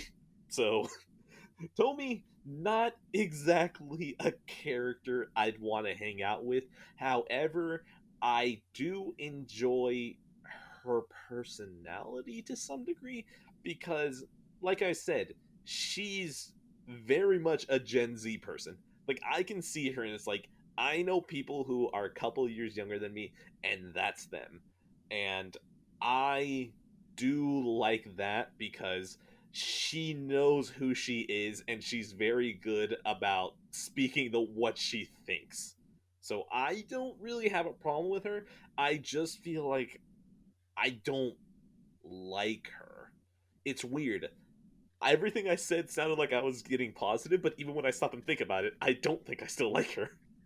Yeah, because I was gonna say, I'm like, yeah, I agree with all those points, and then I'm really positive on her. But I think honestly, my favorite thing about her is just her relationship with Ogata. Like, I just think those two are such a good couple, and I really like their back and forth together. Yeah, I think your love for Tomi directly will relate to your love for Ogata too. I think if one of those character misses, you'll probably get misses on both of them, which is how I feel about them. I can see that. You'll never see me eat just straight jelly. You'll never see me eat just straight pepperoni. You'll never eat me. Oh, I can't. It's getting so late. You'll never see me eat just peanut butter. But if you mix the two, I will happily eat that up. That is Tomi and that is Ogata. If you have the two of them together, I'm okay with this. But if you just have one, Yeah, I totally agree with that. together they're greater than the sum of their parts. I agree. Yeah, the best moments for Tomi and Ogata was when they were together in their little storyline. We are getting into two heavy hitters for myself. Shu Amaguchi. I love this man. Shu Amaguchi is so fucking effortlessly cool. And even though he says he is trying so hard to be cool, this man doesn't look like it at all. I love his motorcycle. I love his style. I love his hair. The way he talks. I love gotta put on a show for Yuki-chan. Like, I love everything about this man. I love how different he is from Tetsuya Ida. I even like Tetsuya Ida just because he is so different from Shu Amiguchi that you're like, how the hell are these two the same people? I oh I gushed. I gushed. Anyone want to pick up from here? I would just be gushing with you. Shu's one of my favorite characters as well. Probably just below the top 3 tier for me, but he's definitely top 5. And funny enough, we haven't talked a lot about this, but he was actually one of my favorite characters to use in battle. I really enjoyed him for Yes. some reason. I don't know why. It wasn't even the voice line or anything like that, but just his abilities and the way he played. I really liked that. I thought he was one of the better characters in terms of the battles to use. But yeah, storyline wise, he's fantastic. The different versions of him, I'm actually not as fond of, but just base Shu himself, I think is one of the best characters in the game. You're right, he's really cool. He's just got a vibe to him that he doesn't try to be cool, he just is. And the fact that he's always just trying to get Yuki to ride on his motorcycle with him, and you can see her slowly breaking down, and she doesn't want to admit it, but even she's like, fuck, this guy's actually pretty cool. It's a really cool little back and forth between them. So definitely one of the better characters in the game. Just a lot of fun. It's refreshing to hear you both like him so much because when No. I played No. this game, I played it around the same time as a couple of my other friends, and they both did not like him. I was the only one who liked him. I No. was like, I really liked him. They're like, oh, we couldn't stand him. I'm like, what? I thought he was pretty cool, but he comes off because I know at the start you kind of think, oh, he's the typical rich like playboy type character that because Jiro wants to go to his house to play because he has all the fancy video games and stuff, but he's really not like that at all. He's a really nice guy, which I really liked him too. So like I said, it's refreshing to hear you both liked him because I thought I was alone in this. Yeah, I could hear Edwin's heart breaking for a second when he thought you didn't like him, so I'm glad you did. Oh. I'll tell you right now, everything that you said about how he seems like the rich playboy, that's what I love. He is the rich playboy. He is, and he's still an actual person. Right, exactly. That's what Oh makes my him so good. I love that this kid is the one who has literally everything, and every single time that Juro's, well, I mean it was Shiba, but it was Juro. But Right. every time Shiba's like, "Hey man, let's go bother him for his fucking video game," she was just like, "Dude, do you know how rich I am? Like, fuck it, I like you enough. Come on over." Like, I love that he totally is the rich playboy, but he also isn't like, oh, fucking poor people trying to use my video games. Like, no, he's like, dude, I'm rich. Let's share the wealth. Come on over. Well, remember, there's that one part in the game too where Shiba and Euro, who's actually Euro, but Euro goes and asks him, and he's like, "Sure, let's go to your house." And Euro's like, "Oh, that ain't gonna work. I've kind of got people there right now." Because I don't even think we got into that, but there's a whole bunch of people staying at his house, and that's a whole big ordeal too. Yeah. But he's like, "Yeah, so I don't think that could happen." And he's like, "Ah, fuck it. Okay, you guys just come to my house." Then. Like, he doesn't even care. I love the idea that Shu was just like, oof, man, what if Inaba shows up on TV? How am I gonna explain that one? Yeah. And his typical pose I always see him in like in my mind is the wink. Like, he has the one eye wink, like he's always looking like that. Like he looks just so cool. I'm gonna pull him up on the art book just because. God, Yeah, I'm looking at the winking one right now. Like that's just how I see him. I don't have an art book to look Oh. at this, but I'm so sorry. Just know that Shu looks so effortlessly cool. This man has one hand on the hip, is winking. Yuki Takamiya is possibly the hardest bitch in this game, and even she's just like, damn, he's cool. Anyone else feeling a little hot right now?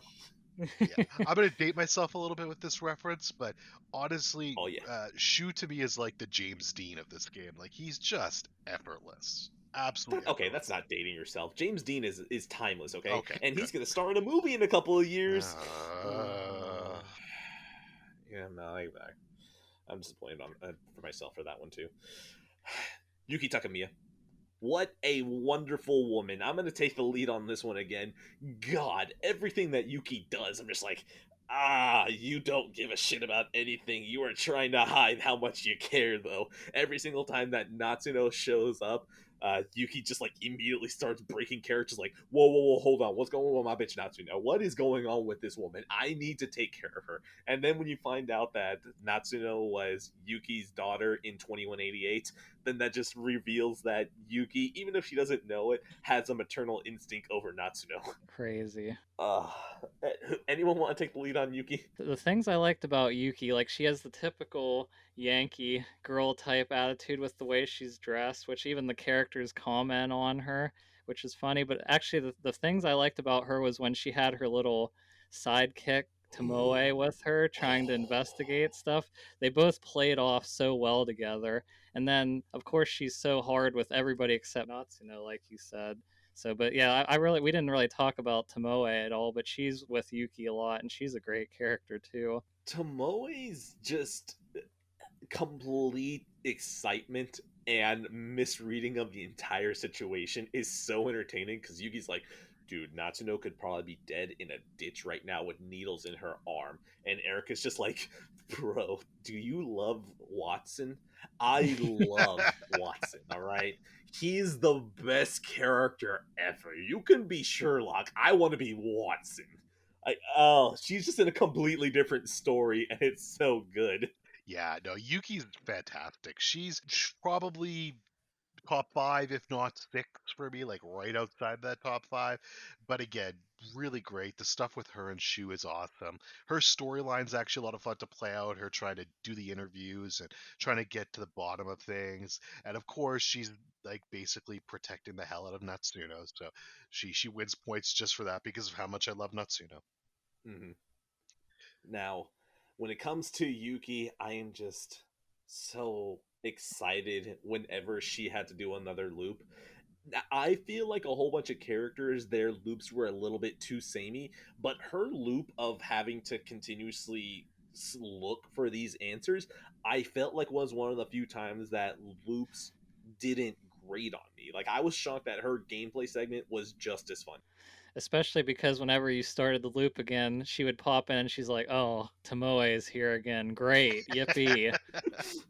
Okay. Now, just because we've been talking enough about this with the different timeline segments, are each one of those canon? What do you Do- mean, like Tomoe or? No. So you know how Yuki starts in the same segment and then will take a different path. Juro, whenever he's in the classroom and he takes a different Oh yeah, path. yeah, I see what you Are mean. all those different segments still canon? Did they happen, or is it that's just for us? Or oh, I mean, I kind of thought they were canon just based on what I saw, but yeah, I don't know for sure. this sounds like because another question that I don't want to look too much into because it's going to open up another can of worms. But yeah, I would agree with Straw Hat. That was kind of my thinking as well. my theory is I told both of you guys that what this was going to amount to was it was going to be basically just saying, well, I guess universal control can do that. So Yeah, I is it just that at the end of a segment they would learn something and universal control would go, whoa, you weren't supposed to figure that out, and then just resets the clock back to the beginning? Or like, I feel like that's the headcanon I can work with. yeah, it does kind of seem that way, especially because the characters do they. I think they do kind of remember the choices they make, even in the same timeline, because depending on what happens, they'll make a different choice. And I thought at least Juro comments on it a couple times, if I remember right. Yeah, they do have specific word bubbles that pop up from previous segments. So that's why it makes me think, that it still is canon, but you have to explain how the hell they go back in time unless they're literally living the exact same day the next day. Yeah, and I Right. think you're bang on about that part because there are certain segments when you're trying to go through the story where you can actually just skip over them because they were basically bad ends. I don't want to say bad ends, but they were basically kind of dead ends, like nothing would happen. And you Hmm. didn't even have to Hmm. get those dead ends at all. You could just get the right path and it counts it as completed, it just skips it. So that seems kind of like a universal control thing where if you did get that dead end, they're like, okay, we didn't go anywhere, reset. Yeah, I think that might be it, but I you see, then that opens up another can of worms because universal control kicks in whenever something is breaking the simulation. So, for example, when Miwako died in 2025. Oh, so sad. Then the very next segment, she's there. That must have been Universal Control going, ooh, Mimiko dying, that's gonna break the loop too much. Let's reverse it back and bring her back. So that's where it is, because I feel like if there was like those dead end days with Juro, I don't feel like those would be canon. I feel like those would be actual moments where the game goes, that's one way it could go, but that's not how it went. Like okay, we're getting too much in the weeds. We want to drop it. Yeah, that's fine. Probably for the best, for the sake of our sanity and the audiences. If anyone's still here, If they're still listening at this time. God help you if you are. God bless you. You must be a really big 13 Sentinels fan if you are. I hope so. If you are listening to this and you haven't played 13 Sentinels, let me know. I'll send you a chocolate or something. The last character to end on a horrific note. Ryoko Shinonome. Yeah, why did you save this one for last? Oh my god. I didn't. That's the thing. I was going through the event archive. I just kept hitting R1. Let me go get my pills real quick. Hold on. Oh, okay. Hold on. I agree. Let's go. Let's pill break, everyone. Pill break. I gotta. Yeah, I need some pills too to talk about Shinome. Jesus Christ! I need to be sedated if I want to talk about Shinonome. Yeah, she's definitely one of the least interesting characters, if not the least. And this is where my love of Japan I question with this one, because like I said, they love her the most of anybody, and she's like one of my least favorites. So we have an impasse. She's there. number one, right? Yeah, she's number one. How is this number one? Is it because she is every single anime trope thrown into a blender? I guess she's got a bandage and her head hurts. It's like they threw every single trope into a blender and then specifically had a filter with a label on it that said personality and then poured it through there.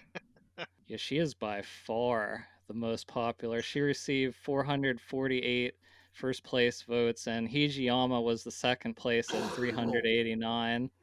They got it pretty right after that, because Natsuno was third, so...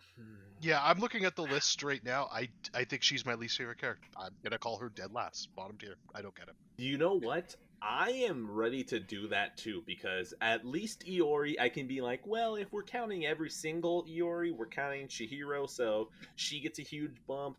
Tomi, once I compare Tomi to Shinonome, it's like Shinonome is the most boring character that you play as. She probably has a good amount of story moving around her, but she doesn't remember shit, so it's not like she changes as a person. And then not only that, she's the one who fucked up everything. And she's simping hard after Ida the whole time, so... and then not only that, her simping is what destroyed the world, because she couldn't control her fucking feelings. Yeah, I don't know. Also, special shout out, Japan ranked Yakisobe Pawn as a character. They put him 30th, but at least they counted as a character, I guess. Yakisoba Pan should be ahead of Shinome. It should be. Hold on, I have an insult. Damn it. I feel like you might have undercut it. I was going to say, if Shinonome counts as a character, then so does Yakisoba-pan. They have him on the list. I agree. But too low. Let me see. Hold on. Let me look at her description, because even though I do not mind taking her down whatsoever, I want to see if there's anything redeeming about her. Obviously not her 2188 one, because she's the one who destroyed everything. Let's see. As her feelings towards that regularly takes medication. Oh, by the way, how do we feel about the medication thing in game? I got tired of it. Like kept flashing the screen, or just the storyline in general? I mean the use of it, I guess, both in gameplay and story. Well, I hated them both, so there we go. With the gameplay, for me, I was always confused if I should be taking it or shouldn't, because I'm like, am I going to mess up this arc if I keep taking it, or if I don't take it? So yeah, I wasn't. Was I the only person that, like, you know how you could click the fast forward button? Like, when she was, like, really starting to go off her rockers and she needed the medicine, I would just, like, hit the fast forward button and just let her die. I did it a couple times. I don't know. Maybe I'm a horrible person, but yeah. I don't even know if I knew there was a fast forward button. Wait, do you mean like a fast forward button or let the dialogue roll button? Well, no, like you just when you're walking about, you could push that. I forget which button it was now, but you could push the button that speeds up time. What? I don't think I Okay, knew yeah, that no, either. I now I'm questioning myself if this happened or if it's a crazy dream. But no, like there was a button you could push, like one of the triggers, I think, and it would literally just kind of speed up time. I think it was used to speed up dialogue, but it would also work in the game as well itself. So like you could just kind of stand in one particular spot and like just speed up time. And because of her nature, if you didn't take the pills within a certain time, she'd just basically keel over and die. I don't think I did that. I found out, like, maybe by the time every character was over 60%, that you could hit square to look at the timeline. Oh, really? That was okay. Yeah, It took me a while too. I don't think it was that long, but it was. I'm like, oh, you can do this. Oops. it pissed me off because I kept jumping back and going, ah, shit, what was the timeline? What do I do? What keyword do I have to use? And then once I accidentally Yep. hit square, I was like, oh, okay, I guess that makes sense. Okay, yeah. Shinonome is a vacuum charisma. There's nothing here outside of her being the one that accidentally infected everyone with 426. So she was hunting herself the entire time, the fucking idiot. Yeah, and she has such a hate for Sekigahara too. Like that's the one person like he's tries to be like really nice to, and she just like hates him.